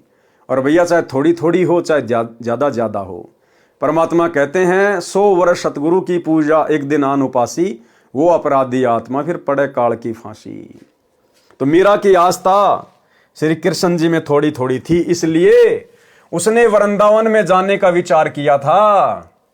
जब मीराबाई राणा के अत्याचारों से तंग आकर घर त्याग गई थी तो उस क्षेत्र में अकाल मृत्यु, महामारी, अकाल दुर्भिक्ष की मार शुरू हो गई थी। यानी राणा ने एक भगत को सताया, एक भगत को परेशान किया, एक संतनी को दुखी किया। और एक भगत के दुखी करने मात्र से परमात्मा कितना नाराज होता है, कितना रुष्ट होता है। परमात्मा कहते हैं, कबीर मेरे साधु को यानी मेरे भगत को दुख ना दीजियो कोई, और संत दुखी तो मैं दुखी, मेरा आपा भी दुखी होए। हिरणाकुश उदर उदारिया हम ही मार्या कंस, और जो सतावेगा मेरे भगत को उसका खो दूंगा वंश। तो एक भगत के दुखी होने से परमात्मा कितना दुखी होता है। और राणा की नगरी में उसके बाद महामारी फैल गई, अकाल पड़ गया, दुर्भिक्ष पड़ गया, हाहाकार मच गया। और वर्तमान में भाई और बहनों, इसलिए दास बार बार आप भाई बहनों को सचेत करता है, अभी अगर कुछ ऐसा नहीं हो रहा है तो इसका मतलब ये नहीं कि होगा नहीं। अरे वहां तो खाली एक भगत को, मीरा को दुखी किया गया, जिस कारण से राणा की नगरी में हाहाकार मच गया, महामारी और अकाल।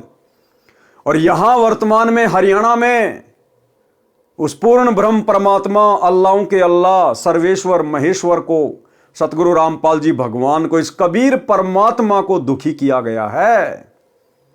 और 2014 बरवाला कांड के बाद से वे कहां बैठे हुए हैं। सोचिए आने वाले विनाशकारी समय में, युग परिवर्तन के दौर में हरियाणा के ऊपर क्या बीतेगी, हरियाणा के ऊपर क्या बीतेगी। और विशेषकर जहां परमात्मा निवास करते थे जिला हिसार में, वहां क्या बीतेगी। इसलिए भाई और बहनों, परमात्मा कहते दिल्ली मंडल पाप की भूमा। ये जो दिल्ली मंडल के अंतर्गत यानी दिल्ली के अधीन जो क्षेत्र है, इसमें ये हरियाणा पड़ता है। तो सोचिए भाई और बहनों, जब एक मीरा को, एक भगत को दुखी करने के कारण उस राजा की नगरी में ऐसी हाहाकार मच सकती है, तो वर्तमान में तो सम्राट को दुखी किया गया है, सम्राट को परेशान किया गया है, ना पहचान कर, जानबूझकर बकवाद करके, उनके विचार ना सुनकर, उनके सत्संग ना सुनकर, काल प्रेरणा से। तो सोचिए आने वाले समय में इस सरकार का क्या होगा, उस प्रदेश के वासियों का क्या होगा, किस किस प्रकार की आपदाएं आएंगी, आपत्तियां आएंगी। और फिर समाधान क्या होगा? समाधान वही होगा जो राणा को फिर पंडितों ने बताया, ज्योतिषियों ने बताया। क्या? जब मीराबाई राणा के अत्याचारों से तंग आकर घर त्याग कर गई, तो उस क्षेत्र में अकाल मृत्यु, महामारी, अकाल दुर्भिक्ष की मार शुरू हो गई। ज्योतिषियों ने बताया कि आपके नगर से संत रुष्ट होकर चला गया है, जिस कारण से यह उपद्रव हो रहा है। समाधान बताया कि यदि वह संत जीवित मिल जाए और वापस मनाकर, क्या वापस मनाकर प्रसन्न करके लाया जाए, वो संत अपने आप आए, उससे बात नहीं बनेगी। उस संत को मनाकर, प्रसन्न करके, मनाना क्या होता है, प्रसन्न करना क्या होता है, पैर पकड़ पकड़ के, चरणामृत बना के, धो धो के पीकर, रो रो कर, अपने आंसुओं से उनके चरण कमल धोकर, उनको मनाकर, उनको प्रसन्न करके वापस लाया जाए, तो तुम्हारी नगरी के हालात ठीक होंगे। तो आने वाले समय में भाई और बहनों, जो भी हरियाणा का राजा होगा, मुख्यमंत्री होगा, जो भी भारत का राजा होगा, जो प्रधानमंत्री होगा, राष्ट्रपति होगा, हिसार जेल में जाकर उस युग परिवर्तन के समय में, हाहाकार के समय में, हिसार जेल में जाकर सतगुरु रामपाल जी के पैर पकड़कर, चरण धोकर, नाक रगड़कर, घुटने टेककर माफी मांगने से ये हालात देश और दुनिया के सुधरेंगे। तब जाकर लोगों की सांस में सांस आएगी। ये होगा, अवश्य होगा। ये परमात्मा धरती पे है। इन हालातों में कोई सतगुरु रामपाल जी को परमात्मा मानने वाला नहीं है। दुनिया ऐश कर रही है, मौज कर रही है, दुनिया को कोई कमी नहीं है। भगवान जेल में बैठा है, भगत उनके दुखी हो रहे हैं, आधे भगत बकवाद कर रहे हैं। तो यदि इसी प्रकार से सब कुछ चलता रहा, तो ना तो इस धरती पर कलयुग में सतयुग आएगा, और ना सतगुरु रामपाल जी भगवान हिसार जेल से बाहर आने। भाई ये तो भगवान है, और भगवान ने तो अपने आप को भगवान मनवाना है। गुरुदेव ने बताया कि जीव की आदत है हार नहीं मानता, और भगवान की आदत है हार मनवा के रहता है। तो आने वाले समय में क्या बीतेगी, ये आप और हम सबकी आंखों के सामने होगा। वर्तमान में भले जो लोग गुरुदेव के सत्संगों से अपरिचित हैं, उनकी महिमा से अपरिचित हैं, वो भले इन बातों को मजाक में लें, लेकिन हकीकत यही है। जिस कल की भगवान को आजकल दुनिया यूट्यूब पे ढूंढ रही है, वो कल की भगवान हिसार जेल में बैठे हुए सतगुरु रामपाल जी परमात्मा है। कल्कि के दो मतलब हैं, एक होता है विष्णु का अवतार, वो तो लाखों साल बाद में आएगा, उसका तो वर्तमान में कोई लेन देन ही नहीं है। दूसरा कल्कि होता है कलयुग का भगवान, काल पर विजय प्राप्त करने वाला भगवान कल्कि। तो ये है वो कल्कि भगवान, रियल कल्कि, जो इस कलयुग में सतयुग लाएगा, युग परिवर्तन के दौर में जो देश और दुनिया बचाएगा। ये हैं वो कल्कि भगवान। और इस कल्कि भगवान को 2028 के आसपास, उससे पहले या उससे बाद में, मतलब जब भयंकर परिस्थितियां बदल जाएंगी, बिगड़ जाएंगी, बड़े बड़े देश भी हाथ खड़ा कर लेंगे, जो आज अपने आप को डेवलपमेंट कंट्री कह रहे हैं, हम तो विकसित देश हैं। जब उनके भी हाथ खड़े हो जाएंगे, भारत के तो बिसाती क्या फिर। और उस समय फिर पता चलेगा कि इन परिस्थितियों में कौन सहायता कर सकता है, कौन काबू पा सकता है। इस प्रकृति के ऊपर किसका डंडा है, तब पता चलेगा कि हिसार जेल में बैठी हुई परम शक्ति है। तो उस समय इन राजनेताओं को मजबूरन घुटने टेकने पड़ेंगे, वहां मनाना पड़ेगा, प्रसन्न करना पड़ेगा। तो भाइयों और बहनों, आप और हमें तो दृढ़ विश्वास है और नहीं है तो हो जाना चाहिए। हमने इस भक्ति मार्ग पर जरा भी गफलत नहीं करनी है। परिस्थितियां चाहे कैसी भी हों, कैसी भी बिगड़े, आप और हमारा तो बाल भी बाका नहीं होगा अगर इसी प्रकार से गुरु मर्यादा में रहकर, अपने गुरु को इष्ट मानकर, घर को आश्रम बनाकर अगर इस भक्ति मार्ग पर लगे रहे तो। बाकी दुनिया का उस समय क्या होगा क्या नहीं होगा वो तो फिर हम अपनी आंखों से ही देखेंगे। ज्योतिषियों ने बताया कि आपके नगर से संत रुष्ट होकर चला गया है, जिस कारण से यह उपद्रव हो रहा है। समाधान बताया कि यदि वह संत जीवित मिल जाए और वापस मनाकर प्रसन्न करके लाया जाए तो वह आशीर्वाद देकर सब ठीक कर सकता है। वह आशीर्वाद देकर सब ठीक कर सकता है। और उस समय भी भाई और बहनों, मीरा ने कुछ भी ठीक नहीं करना था। मीरा तो भगत थी, आशीर्वाद देने का तो कोई सवाल ही पैदा नहीं था। उस समय भी परमात्मा ने ही ठीक करना था, इसी कबीर परमेश्वर ने ठीक करना था। अगर मीरा वापस भी आ जाती तो। राणा ने अपने सभापतियों से प्रश्न किया कि ऐसा कौन संत था जो रुष्ट होकर चला गया, क्योंकि मीरा का देवर मीरा को कोई भगत थोड़ी मानता था। तो उसने कहा कि ऐसा कौन संत था जो रुष्ट होकर चला गया। राणा का चाचा यानी मीरा का पितसरा यानी चाचा ससुर भवन सिंह राणा का महामंत्री था, और इस भवन सिंह ने परमात्मा कबीर जी से नाम उपदेश भी ले लिया था तथा परमात्मा का भगत था। मीराबाई के साथ भौम ने भी संत रविदास जी से नाम लिया था।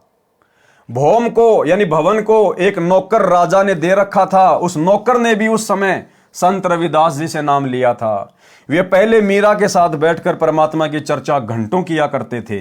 भवन मीरा को बेटी की तरह तथा साध्वी की तरह सम्मान देता था, परंतु अत्याचारी भतीजे राजा से डरता था। मीरा को सांत्वना देता था कि भक्तों का भगवान रक्षक है। मीरा के चले जाने के पश्चात भवन तथा नौकर बहुत रोते थे, याद करते थे। भौम ने राजा को बताया कि मीरा संत थी। उस राणा को मीरा के चाचा ससुर भवन ने बताया कि मीरा संत थी, वह चली गई, इस कारण से यह सब अनिष्ट हो रहा है। राणा ने कहा कि उसे कौन ला सकता है। अब देखो, फिर भी अहंकार, फिर भी घमंड, फिर भी अहंकार, फिर भी घमंड। वो राणा खुद जाने को तैयार नहीं हुआ।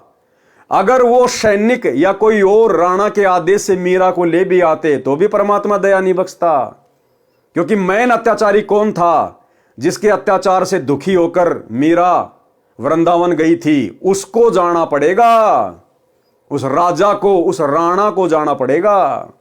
लेकिन वो शेर तो आदेश दे रहा कि कौन ला सकता है मीरा को, यानी अभी उसको आवश्यकता नहीं थी, अभी वो दुखी नहीं था, जनता दुखी हो रही थी।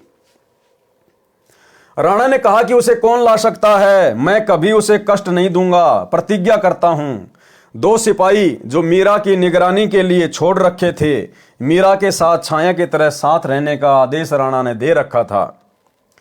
मीरा की प्रत्येक गतिविधि पर नजर रखने को कहा था। दोनों मीराबाई से ज्ञान चर्चा सुना करते थे, उसके कष्ट में रोया करते थे, कहते थे कि बहन विश्वास रखो, परमात्मा सब देख रहा है। मीरा के अचानक चले जाने से उसकी दशा भी खराब थी, घंटों रोते थे। उन दोनों ने खड़ा होकर सभा में कहा कि हम मीरा को लौटा ला सकते हैं यदि जिंदा मिल गई तो। राजा ने कहा कि यदि नहीं आई तो क्या करोगे? वे बोले कि हम भी लौट कर नहीं आएंगे। अब देखो कितना अभिमान था उसके अंदर। कह रहा यदि मीरा नहीं आई तो फिर तुम्हारे साथ में क्या होना चाहिए, यानी फिर तुम्हारे को सजा मिलेगी। अभी भी उसमें अहंकार। तो भाइयों और बहनों, आज वर्तमान में सतगुरु रामपाल जी भगवान उस युग परिवर्तन के दौर में जनता के हाथ पैर जोड़ने से नहीं आएंगे। जो मुख्य लोग हैं, जो देश की व्यवस्था को संभालते हैं, जो राजा लोग हैं, मंत्री प्रधानमंत्री हैं, वो जब जाएंगे रोएंगे, गिड़गिड़ाएंगे। और ये उस समय गिड़गिड़ाएंगे जब सारी सत्ता, सारी हेकड़ी जब इनके हाथ से निकल जाएगी, जब इन राजनेताओं की खुद की जान के ऊपर बात आएगी ना कि अब तुम्हारे प्राण नहीं बचेंगे, उस समय ये गिड़गिड़ाते हुए जाएंगे हिसार जेल में अपने बाप के चरणों में नाक रगड़ने के लिए, और उस समय फिर परमात्मा विचार करेगा कि क्या करना है क्या नहीं करना है। उन दोनों ने खड़ा होकर सभा में कहा कि हम मीरा को लौटा ला सकते हैं यदि जिंदा मिल गई तो। राजा ने कहा कि यदि नहीं आई तो क्या करोगे? वे बोले कि हम भी लौट कर नहीं आएंगे। दोनों मीराबाई की खोज में निकले। पता चला कि बहुत सारे संत स्त्री पुरुष वृंदावन में रहते हैं। वहां मीराबाई मिल गई। लौट चलने की प्रार्थना की। बताया कि राजा के राज में उपद्रव हो रहे हैं। ब्राह्मणों ने बताया है कि मीरा वापस आएगी तो सब ठीक होगा। राणा ने कहा है कि आगे से मीरा को कोई कष्ट नहीं दूंगा, आप चलो। मीरा ने कहा कि भाई अब नहीं जाऊंगी। उन्होंने कहा कि यदि आप नहीं चलोगी तो हम प्रतिज्ञा करके आए हैं कि यदि मीरा जीवित मिल गई तो हमारी बात को मान लेगी। राणा ने कहा कि यदि नहीं आई तो क्या करोगे? हमने कहा है कि हम भी नहीं आएंगे। बहन जी, हमारे परिवार की ओर देखकर चलो। मीराबाई बोली कि यदि मैं संसार छोड़कर गई होती तो भी तो लौट जाते। सिपाहियों ने कहा कि फिर तो लौटना ही था। उसी समय मीरा ने एक तारा वाला यंत्र उठाया, परमात्मा की स्तुति करने लगी। आंखों से प्रेम के आंसू बहने लगे। उसी समय श्री कृष्ण जी की मूर्ति में समा गई। अब श्री कृष्ण जी की मूर्ति में समाने वाली भाई और बहनों उस समय मीरा नहीं थी। अरे मीरा तो एक भगत थी बेचारी। मीरा तो एक भगत थी, उसमें कोई रिद्धि सिद्धि थोड़ी थी, कोई जंतर मंत्र थोड़े जानती थी वो। उस समय कबीर परमात्मा सतगुरु रामपाल जी भगवान मीरा के रूप में बैठे हुए थे। मालिक अंतर्यामी, उनको पता था कि सैनिक आ रहे हैं और परमात्मा ने उस समय वो लीला घटित करनी थी। यानी आज आप और हमें ये विश्वास दिलाना था कि मीरा की आस्था, मीरा की श्रद्धा परमात्मा से उपदेश लेने के बाद भी थोड़ी थोड़ी श्री कृष्ण जी में थी। अन्यथा अगर मीरा भी मान लो अगर रिद्धि सिद्धि वाली हो गई थी और यदि उसने अपनी मर्यादा तोड़ दी और जादू जंत्र करके अगर श्री कृष्ण जी की मूर्ति में समा गई तो इससे भी यही सिद्ध होता है कि मीरा कबीर परमात्मा के उपदेश को फॉलो नहीं कर पाई, उनके ज्ञान को अच्छे से नहीं समझ पाई। मीरा की आस्था श्री कृष्ण जी से हट नहीं पाई। अन्यथा श्री कृष्ण जी की मूर्ति में समाने का क्या मतलब था? अपने परमात्मा का वैसे ध्यान करती रहती, जमीन में समा जाती। श्री कृष्ण जी की मूर्ति में समाने का क्या मतलब था? यानी गुरुदेव भगवान आप और हमारी आंखें खोलने के लिए कि मीरा कितनी अच्छी आत्मा थी, कितना संघर्ष किया, परमात्मा उसके कितना साथ थे, लेकिन परमात्मा भी उस समय फेल हो जाता है जब ये जीव जरा सी भी आस्था अपने गुरु से हटाकर, अपने परमात्मा से हटाकर किसी अन्य देव में लगा लेता है। 100 वर्ष सतगुरु की पूजा एक दिन अनुपासी, वो अपराधी आत्मा फिर पड़े काल की फांसी। तो आप और हमारे लिए शिक्षा है, एक उदाहरण पेश किया गुरुदेव ने मीरा का रूप बना के और उस मूर्ति में समाकर, क्योंकि मीरा की श्री कृष्ण में आस्था समझो मूर्ति में समा गई, बात एक ही है। तो आप और हमें शिक्षा देना चाह रहे हैं गुरुदेव भगवान की, वर्तमान में तुम मीरा जितनी भी गलती मत कर देना। जहां आशा तहां बाशा होई, मन कर्म वचन सुमरियो सोई। अगर ये भक्ति करते करते इस कलयुग की पिछली पीढ़ी में अगर तुम्हारी अपने गुरु के अलावा किसी अन्य में जरा सी भी आस्था रह गई, जैसे आज सतलोक आश्रमों से जुड़े हुए 90% भगत भाई बहनों की थोड़ी सी नहीं, आधी नहीं, पूरी की पूरी आस्था उस दाढ़ी मूंछ वाली कबीर जी की समझे जाने वाली नकली फोटो में है। यानी वही बात है भाई और बहनों, जहां से परमात्मा ने उठाया था संगत वहीं जाके खड़ी हो गई। पहले देवी देवताओं को छोड़ने को तैयार नहीं थी, अब उस दाढ़ी मूंछ वाले कबीर जी की मुर्दा फोटो को छोड़ने को तैयार नहीं है। अब क्या करे भगवान? परमात्मा समझा ही सकता है, रो ही सकता है, प्रमाण दे सकता है, सीना फाड़ के नहीं दिखाएगा कि मैं कबीर हूं तुम्हारा गुरु। तो ये तो हमने तत्व ज्ञान को आधार बनाकर ही समझना पड़ेगा। तो आप और हमारा सौभाग्य साथ संगति से जुड़े हुए भाई बहनों का, जो परमात्मा ने आस्था और श्रद्धा का नामो निशानी खत्म कर दिया किसी अन्य देव में, महादेव में, और वो दाढ़ी मूंछ वाली कबीर जी की फोटो को परमात्मा ने हम सभी सत्सेवकों में प्रेरणा करके टूक टूक करवा दिया, फड़वा दिया, सोशल मीडिया पर वीडियो बनवा दिए दूसरे लोगों को भी संदेश देने के लिए। तो ये साथ संगति गुरुदेव भगवान का विशेष मिशन है, 13वां यथार्थ कबीर पंथ है। उसी समय मीरा जी ने एक तार वाला यंत्र उठाया, परमात्मा की स्तुति करने लगी, आंखों से प्रेम के आंसू बहने लगे। उसी समय श्री कृष्ण जी की मूर्ति में समा गई। दोनों नौकरों ने लौटकर राणा को सभा में बताया। उस समय राजा अपने महामंत्री भवन के साथ शिकार खेलने जाने वाले थे। भौम तलवार तीर लेकर तैयार था। उसके घोड़े को भगत नौकर पकड़कर खड़ा था। यानी जो भगत था, वो जो नौकर था वो भगत बन गया था। वो भवन के घोड़े को पकड़ के खड़ा था। भवन मंत्री सभा में बैठा था। नौकरों से राजा ने प्रश्न किया कि मिली मीरा? नौकरों ने कहा कि मिली थी, मना कर दिया। भगवान की मूर्ति में समा गई। राजा अहंकारी था। उसने कहा कि बाहर जाकर चरित्रहीन हो गई होगी, मुसलमान खत्म कर लिया होगा, इसलिए धरती में गड़ गई। जब जानता वो संत थी, ऊपर आकाश में स्वर्ग में जाती। उस अहंकारी राजा ने और परमात्मा की प्यारी आत्मा के विषय में, मीरा के विषय में क्या कुशब्द कहे कि जब जानता वो भगत थी, जब ऊपर आकाश में जाती स्वर्ग में, जमीन में गड़ गई, कोई मुसलमान खत्म कर लिया होगा। यानी टोंट कसा, व्यंग कसा कि उस समय मानता कि वो संत थी, भगत थी, जब ऊपर उड़ के जाती। अब भाई और बहनों, परमात्मा फिर अपने भगत की बेइज्जती सहन नहीं कर सकता। उसी समय परमात्मा भवन के रूप में प्रकट हो गए। वहां पर मीराबाई के चाचा के रूप में, भवन के रूप में परमात्मा प्रकट हो गए। उस भवन को नहीं पता चला कि मैं कौन हूं और अब मेरे रूप में सारा खेल कौन खेलने वाला है। तब जानता वो संत थी, जब ऊपर आकाश में स्वर्ग में जाती। उस समय भवन भगत खड़ा हुआ और बोला, हे अपराधी। अब हमने पहले क्या पढ़ा, वो तो बहुत डरता था वो अपने भतीजे से। वो जो भवन था, महामंत्री था उसका, वो अपने भतीजे से डरता था। लेकिन उस समय क्या हुआ, तुरंत खड़ा हुआ भरी सभा में और क्या कहा अपने भतीजे को कि हे अपराधी। उस समय भाई और बहनों, वो सारी भूमिका, वो सारा रोल कबीर परमात्मा सतगुरु रामपाल जी भगवान ने अपने हाथ में ले लिया। जिस प्रकार आपने कबीर सागर के सरलार्थ में पढ़ा कि हनुमान जी द्रोणागिरी पहाड़ को उठाकर लंका ले गए।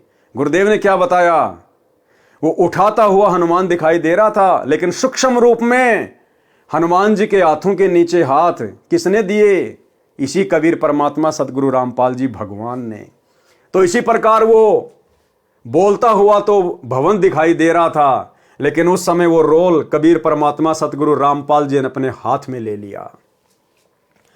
उसी समय भवन भगत खड़ा हुआ और बोला, हे अपराधी, उस देवी के लिए ऐसे कटे जले शब्द ना बोल। यदि वह ऊपर चली जाती तो भी तूने नहीं मानना था, तेरा पाप नहीं मानने देता। मैं जा रहा हूं स्वर्ग में, देख ले।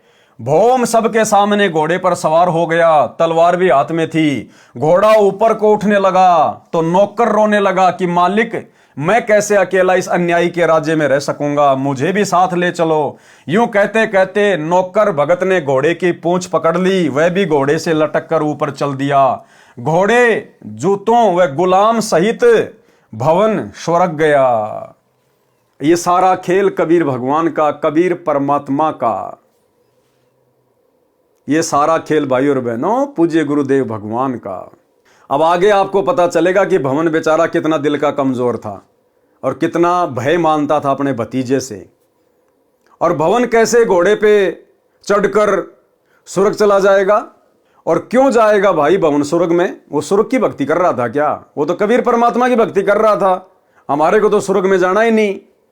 लेकिन परमात्मा ने यहां फिर यह साबित किया मीराबाई की तरह कि भवन की आस्था भी स्वर्ग में थी, उसकी आस्था भी श्री विष्णु जी में थी।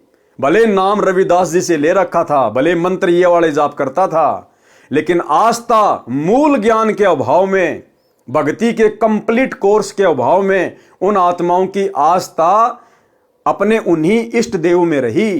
कोई श्री कृष्ण जी को मानता, कोई शंकर को मानता, कोई माता जी को मानता। इसलिए परमात्मा ने आप और हमें शिक्षा देने के लिए ये उदाहरण पेश किया कि उनकी आस्था पूर्णतया परमात्मा में नहीं बनी थी, और जिसको टारगेट मान के वो भक्ति कर रहे थे, परमात्मा ने वहीं उनको पहुंचा दिया स्वर्ग में। और उस अहंकारी राजा के सामने इस प्रकार की लीला दिखा के परमात्मा ने उसको भी भरी सभा में नीचा दिखाना था कि हो सकता है इस अन्यायी का थोड़ा बहुत अहंकार टूट जाए। यूं कहते कहते नौकर भगत ने घोड़े की पूंछ पकड़ ली, वह भी घोड़े से लटक कर ऊपर चल दिया। घोड़े, जूतों व गुलाम सहित भवन स्वर्ग में गया। विशेष, एक नित्यानंद जी महाराज गांव माजरा जिला रोहतक में जटेला तालाब पर साधना किया करते थे। जटेला तालाब 4 गांव की सीमा पर माजरा की सीमा में है। गांव है माजरा, बिगावा, बास, अचीना आदि आदि। ये दादरी जिले के हैं। उनके विषय में कहा जाता है कि वे सशरीर ऊपर गए हैं। वे श्री विष्णु जी के पुजारी थे। उनको ऊपर जाते किसी ने आंखों तो नहीं देखा, परंतु पूर्ण विश्वास यही है। संत गरीबदास जी स्पष्ट करना चाहते हैं कि श्री रामचंद्र के साथ सब अयोध्यावासी स्वर्ग गए थे।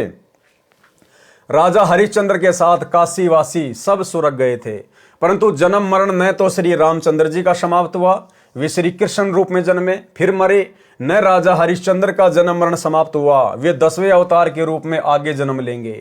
करोड़ों व्यक्तियों को मारकर कोरे पाप इकट्ठे करेंगे, नरक में गिरेंगे। नित्यानंद जी तथा भौम जैसों की गिनती क्या की जाए। केवल कबीर परमात्मा की सत्य साधना 3 बार दीक्षा वाली अधिकारी से लेकर करने से जन्म मरण सदा के लिए समाप्त हो जाता है। वर्तमान में मेरे यानी संत रामपाल के अतिरिक्त विश्व में किसी को 3 बार की दीक्षा देने का अधिकार नहीं है। ये वीडियो के माध्यम से मेरा इलेक्ट्रॉनिक शरीर हजारों वर्ष कलयुग में दीक्षा देगा। अरब खरब मानव स्त्री पुरुष जो दीक्षा लेकर मर्यादा में रहकर आजीवन भक्ति करेंगे तो मोक्ष में कोई शंका नहीं है। भवन मंत्री भगत की रक्षा परमात्मा ने की, यानी ये जो घटना है जब भवन घोड़े सहित स्वर्ग में गया था, उससे पहले की घटना है कि क्या घटना घटी थी जो परमात्मा ने उसकी रक्षा की। और इस घटना से आपको समझ में आएगा कि घोड़े के ऊपर उस समय भवन के रूप में स्वर्ग जाने वाला कौन था। भवन मंत्री भगत की रक्षा परमात्मा ने की। भगत भवन महामंत्री था, राजा का चाचा था तथा बहुत वफादार था। राणा अपना चाचा होने के नाते तथा निष्कपट से सेवा करने के कारण भवन पर बहुत विश्वास करता था। भवन को परमात्मा पर पूर्ण विश्वास था। एक अन्य मंत्री चाहता था कि मैं महामंत्री बनूं तो सब कमांड मेरे हाथ में आ जाए। अब महामंत्री भवन के अधीन रहना पड़ता है, वह जो कहता है वही करना पड़ता है, मेरी नहीं चलती। राजा के सामने महामंत्री भवन की निंदा करता रहता था, परंतु राजा को विश्वास नहीं हो रहा था कि मेरे चाचा मेरे विरुद्ध चल सकता है या मेरे राज्य को हड़पना चाहता है। परंतु दुष्ट मंत्री को चैन नहीं था। राजा महामंत्री भवन को शिकार करने के समय या किसी अन्य शहर में जाना होता था तो सदा साथ रखता था। शिकार करने जाते थे, भवन जीव नहीं मारना चाहता था, परंतु राजा को नाराज भी नहीं करना चाहता था, इसलिए काठ की यानी लकड़ी की तलवार बनाकर लोहे की म्यान में डाल रखी थी। बाहर से तो तलवार तेज धार वाली लगती थी, अंदर लकड़ी का टुकड़ा था। भवन शिकार के समय राजा से दूसरी ओर घोड़ा दौड़ा ले जाते थे, कोई जीव हिंसा नहीं करते थे। भवन का परमात्मा पर अटूट विश्वास था। जो भी कार्य गलत होता तभी कहते कि परमात्मा जो करता है अच्छा करता है। अच्छा हुआ, अच्छा हुआ। किसी ने मंत्री को बताया कि भवन महामंत्री ने काठ की तलवार ले रखी है, कहता है कि जीव हिंसा नहीं करनी चाहिए। चापलूस मंत्री ने भवन के पीछे से उसकी तलवार देखी, वास्तव में लकड़ी की थी। 1-2 को और दिखाई, 3-4 ने आंखों देखी। चापलूस मंत्री ने सबसे कहा कि भवन अपने भतीजे को मरवाना चाहता है, स्वयं राज्य चाहता है। भाइयों, मेरे साथ राजा के पास चलो। मंत्री अपनी मंडली को लेकर राजा के यहां पेश हुआ। सबने एक सुर में कहा कि राजन, हम आंखों देख कर आए हैं, भवन आपका रक्षक नहीं है, आपको धोखा दे रहा है, काठ की तलवार ले रखी है, आप स्वयं मंगा कर देखें, हम पर विश्वास ना करें। देखो भाई और बहनों, जब भगत की नीयत सच्ची होती है ना, अब भुवन ने वो काठ की तलवार क्यों रखी? अपने भतीजे को मरवाने के लिए नहीं, उसका राज्य हड़पने के लिए नहीं। भगत की ठोकर पर रहता है राज्य। भगत राज्य का भूखा नहीं होता, थूकता भगत इंद्र के राज पे भी। भवन का मकसद था कि जब इसके साथ मैं शिकार पे जाता हूं तो मेरे हाथों से कोई जीव हत्या ना हो जाए, परमात्मा की मर्यादा ना टूट जाए। इसलिए वो काठ की तलवार रखता था कि अगर राजा के सामने अगर किसी जीव को मारना भी पड़ गया तो काठ की तलवार मारूंगा तो जीव मरेगा नहीं, बेहोश हो जाएगा, फिर उठ के भाग जाएगा। इस प्रकार से वो काठ की तलवार रखा करता था। लेकिन उस महामंत्री को मौका मिल गया, उसको किसी ने बता दिया महामंत्री ने अपनी आंखों देख लिया, 2-4 को और दिखाई उसकी तलवार उसके पीछे से, और राजा के वहां जाकर चुगली खा ली कि ऐसे ऐसे आपका चाचा आपको मरवाना चाहता है, काठ की तलवार रखता है। तो राजा ने सबको बुला लिया, सबकी तलवार चेक करने के लिए, और भवन भी सभा में आ खड़ा हुआ, भवन को पता नहीं। और जब राजा ने कहा कि सब अपनी अपनी तलवार चेक करवाओ, किसकी तलवार में कितनी धार है, अब भवन क्या करे बेचारा, बीच से निकल के जा नहीं सकता। अब हक्का बक्का रह गया कि भाई आज तो तेरी मृत्यु निश्चित है, ये दुष्ट आज तेरी गर्दन काटेगा, आज ये तलवार चेक कर रहा है और तेरी तलवार तो लकड़ी की है। तो भाई और बहनों, जब परमात्मा देख लेता कि भगत की नीयत सही है, तो परमात्मा फिर अपने भगत को मरने नहीं देता, उसकी बेइज्जती नहीं होने देता। सो छल छिद्र मैं करूं अपने जन के काज। राजा ने कहा कि यदि भवन की तलवार काठ की मिली तो सबके सामने उसकी गर्दन काट दूंगा। राजा ने सब मंत्री तथा महामंत्रियों को आदेश दिया कि दूसरे शहर में जाना है। सब अपने अपने अस्त्र शस्त्र लगाकर आधे घंटे में तैयार होकर ड्योढ़ी द्वार पर हाजिर हो।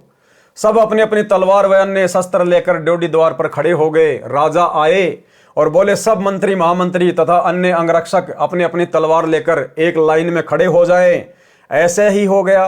राजा प्रत्येक के पास जाकर कहे कि अपनी तलवार की धार चेक कराओ, तुमने धार ठीक से बनवा रखी है कि नहीं।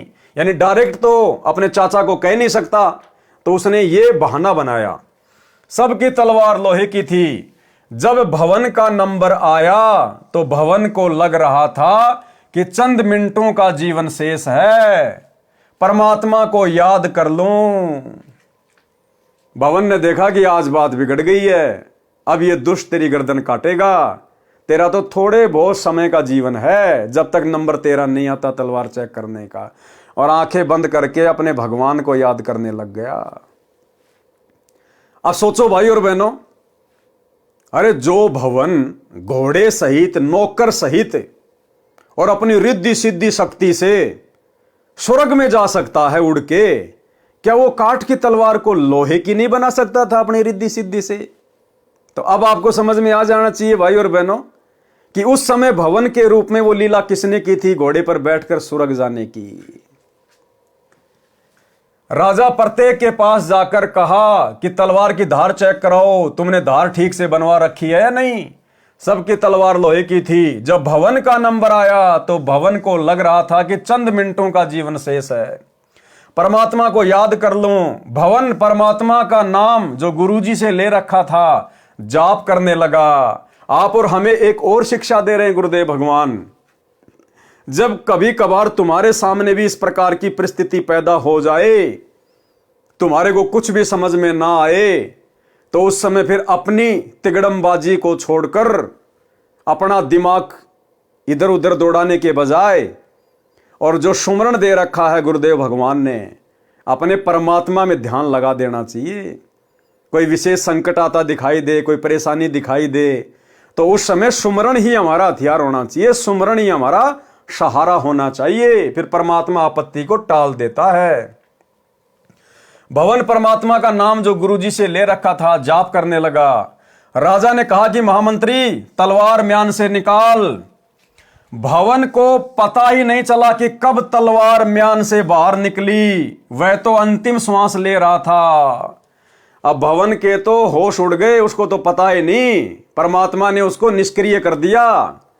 जैसे रामचंद्र जी के पास गए परमात्मा रावण के साथ युद्ध वाले क्षेत्र में, तो रामचंद्र जी को पता नहीं परमात्मा ने कहां खड़ा कर दिया, गुप्त अदृश्य कर दिया। और रामचंद्र के रूप में फिर तीर किसने मारा? कबीर परमात्मा ने रावण की नाभि में, और नाम हो गया रामचंद्र का। तो ठीक इसी प्रकार जब भवन का नंबर आया तो भवन ने देखा भैया बस तेरा लास्ट समय आ गया, गुरुजी को याद कर ले। वो तो अपना सुमरण में ध्यान लगा लिया, परमात्मा ने उसकी बुद्धि ऑफ कर दी, उसको तो कुछ नहीं पता क्या हो रहा है क्या नहीं हो रहा है। और उस समय वो दुनिया को भवन दिखाई दे रहा था, लेकिन उसी समय सूक्ष्म रूप में परमात्मा आ गए और तलवार निकाली। भवन को नहीं पता कब तलवार निकल गई, कब चेक हो गई। और जैसे ही तलवार निकाली परमात्मा ने भवन का रूप बना के, वो तलवार स्टेनलेस स्टील की, जितने भी लोग थे सबसे ज्यादा चमकदार बिजली की तरह यूं चमक रही तलवार। सब लोग हक्का बक्का रह गए, अरे इसके पास में ऐसी गजब की तलवार कहां से आ गई, अभी तो हमने अपनी आंखों से देखा था लकड़ी की तलवार थी। तो ऐसे खेल खेलता भाई और बहनों परमात्मा अपने भगत के लिए। क्या कह रहे हैं परमात्मा? राजा ने कहा कि महामंत्री तलवार म्यान से बाहर निकाल। भवन को पता ही नहीं चला कि कब तलवार म्यान से बाहर निकल गई। वह तो अंतिम श्वास ले रहा था। ज्यों ही भवन ने पूरे वेग के साथ तलवार म्यान से बाहर निकाली तो तलवार लोहे की थी। उसकी चमक आंखों को ऐसे लग रही थी जैसे आकाशीय बिजली का चमका लगा हो। देखने वाले जो आंखों देख चुके थे कि भवन की तलवार लकड़ी की थी, उनको अपनी आंखों पर भरोसा नहीं हो रहा था। इस घटना के पश्चात भवन की आस्था परमात्मा में पूर्ण रूप से दृढ़ हो गई, परंतु दुष्ट मंत्री बाज नहीं आया। तो भाइयों और बहनों, ये सारी की सारी जो कथाएं हैं, जो कहानियां हैं, ये गुरुदेव भगवान आप और हमारे विश्वास को वर्तमान में इस कलयुग की बिचली पीढ़ी में अपने चरणों में दृढ़ करने के लिए लिख रहे हैं कि आप लोगों ने भी इतना विश्वास अपने गुरुदेव भगवान पर होना चाहिए। उसके बाद परमात्मा ना जाने आपके रूप में क्या क्या खेल खेल देगा, होनी को अनहोनी कर देगा। साहिब से सब होता है, बंदे से कुछ नहीं, वो राई से पर्वत कर दे, फिर पर्वत से राई। परमात्मा जो चाहे सो कर दे, भरम पड़ो मत कोई। और सेव दड़ पर शीश चढ़ाया, पाछे करी रसोई। मोला जल से थल करे, थल से जल कर देत, और साहिब तेरी साई भी शाम कहूं के श्वेत। तो यह आप और हमारे लिए शिक्षा है कि अपने गुरु पर अगर विश्वास करो तो इतना करो जैसे भवन ने किया। फिर देखना परमात्मा कैसे आपत्तियों के बादल शीतल हवा चला के टाल देता है। परंतु दुष्ट मंत्री बाज नहीं आया। लेकिन जो मंत्री था, जो महामंत्री बनना चाहता था भवन को हटवा कर, वो अपनी हरकतों से बाज नहीं आया। और फिर एक ऐसी घटना और घट गई। परमात्मा जो करता है अच्छा करता है। परमात्मा इस घटना के माध्यम से भी हमें यह संदेशा देना चाहते हैं कि भगत के जीवन में भक्ति करते करते समय चाहे कैसे ही ओछी मंदी घटना घटित क्यों ना हो जाए, वो भगत के लिए बहुत हितकारी है, लाभकारी है। क्योंकि भविष्य का सतगुरु को पता होता है, हमें पता नहीं होता। तो भगत ने कभी भी अपने आप को कमजोर नहीं पड़ने देना। चाहे कैसे भी टाइम पास हो रहा है, चाहे छोटी मोटी कोई आपत्ति भी क्यों ना आ जाए, भक्ति करते करते परमात्मा पहाड़ जैसी आपत्ति को हल्के में टाल रहा होता है। उनका ऑपरेशन बैकग्राउंड में चालू रहता है। परमात्मा जो करता है अच्छा करता है। एक दिन राजा व महामंत्री और मंत्री कहीं जाने की तैयारी में खड़े थे।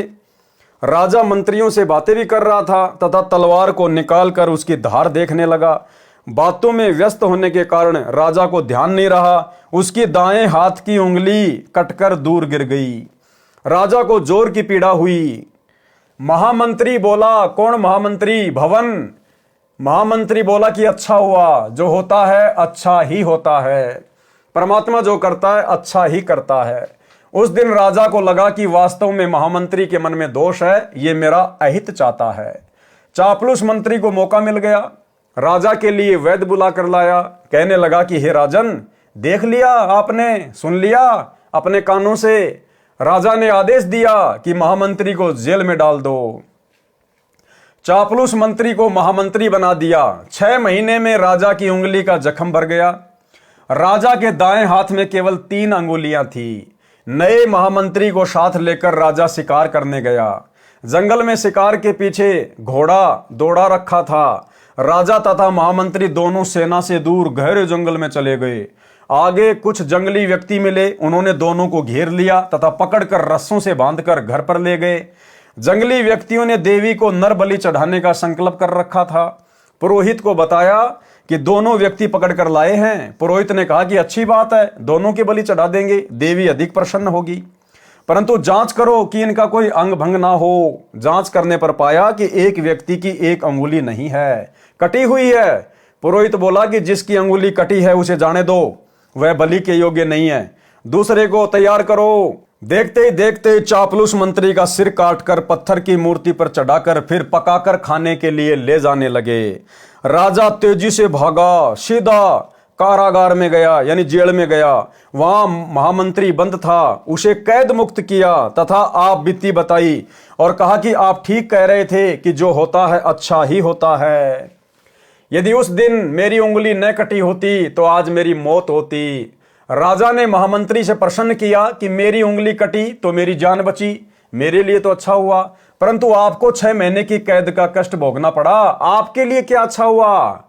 तो महामंत्री ने कहा कि 6 महीने की कैद से मेरी भी जान बच गई।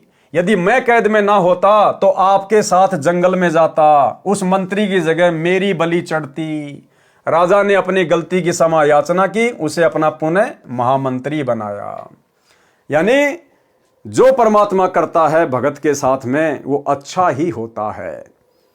देखो, जगत वालों को तो जैसे उनके जो कर्म हैं उस हिसाब से उनके साथ घटनाएं घटित होंगी। सतगुरु के शरण में आने के बाद भगत के साथ यदि कोई घटना घटित होगी तो फिर परमात्मा उसकी परीक्षा के लिए, उसके विश्वास को बढ़ाने के लिए या पहाड़ जैसी आफत को परमात्मा हल्के में टाल रहा होगा। तो हमने केवल विश्वास के साथ अपनी भक्ति पर लगे रहना होता है। आत्मज्ञान बिना नर भटके, यानी मीराबाई के साथ क्या घटना घटित हुई जब वो राणा की नगरी को छोड़कर वृंदावन को जा रही थी। आत्मज्ञान बिना नर भटके। आत्मज्ञान क्या होता है? मैं कौन हूं, क्यों जन्म रहा हूं, क्यों मेरी मृत्यु होती है, मरने के बाद कहां जाऊंगा, इस मनुष्य जीवन का क्या मकसद है, ये सारी बातें हैं आत्मज्ञान। जब बहन मीरा जी घर त्याग कर जा रही थी तो रास्ते में कुछ व्यक्ति एक गुफा के द्वार के सामने बैठे थे। मीराबाई ने उनसे वहां इकट्ठे होने का कारण जाना तो बताया कि इस गुफा के अंदर एक महात्मा रहता है, वह कभी कभी बाहर आता है, जिसको दर्शन हो जाते हैं उसका कल्याण हो जाता है, परंतु महिलाओं को दर्शन नहीं देते। मीराबाई ने कहा कि मैंने तो सुना है कि पुरुष तो एक परमात्मा ही है, अन्य तो शरीर बदलकर स्त्री पुरुष बनते रहते हैं। यदि कोई दूसरा पुरुष पृथ्वी पर है तो मैं उसके दर्शन करके ही जाऊंगी। महात्मा का विशेष सेवक था, केवल वह गुफा में जा सकता था। सेवक से महात्मा पता कर लेता था कि कोई स्त्री तो बाहर नहीं बैठी है। सेवक ने बताया कि एक साध्वी आई है, वह कहती है कि मैं तो दर्शन करके ही जाऊंगी। महात्मा बाहर आया। मीराबाई ने कहा कि महाराज, मैं जानना चाहती हूं कि इस 5 तत्व के बने मानव शरीर में स्त्री तथा पुरुष के तत्व में क्या अंतर है? केवल एक पुरुष है परमात्मा, आप अन्य पुरुष कैसे हो? आत्मा शरीर धारण करती है, नर मादा का अभिनय करती है। और जब मीरा ने उस महात्मा को सत उपदेश दिया, ज्ञान समझाया जैसा कि उसको परमात्मा से प्राप्त था, उसके बाद में उस महात्मा जी की आंखें खुली और उस महात्मा जी ने भी मीराबाई के साथ में जाके संत रविदास जी से नाम उपदेश लिया और अपना आत्म कल्याण करवाया। तो भाइयों और बहनों, मीराबाई की कथा से, गुरुदेव भगवान के आशीर्वाद से आप और हमें भक्ति मार्ग पर दृढ़ता के साथ में और संघर्ष करते हुए आगे बढ़ने की प्रेरणा मिलती है। और इसी प्रकार से हमने इस कलयुग की बिचली पीढ़ी में इन तमाम कथाओं से शिक्षा लेकर अपने आप को कमजोर नहीं पड़ने देना है, क्योंकि हमारे बैकग्राउंड में, हमारी पीठ पीछे समर्थ कादर भगवान, सतगुरु रामपाल जी भगवान लोहे की तरह खड़े हैं, लोहे की तरह, अगर मर्यादा में रहकर इस भक्ति मार्ग पर टिके रहे तो भाइयों और बहनों, आज के वीडियो में केवल इतना ही। कल रात्रि 8 बजे सभी भाई बहन फिर से लाइव जुड़िए एक नए वीडियो के साथ में। तब तक गुरुदेव भगवान आप और हम सभी को आज्ञा दे, इजाजत दे, आशीर्वाद दे। बंदी छोड़ सतगुरु रामपाल जी भगवान की जय हो।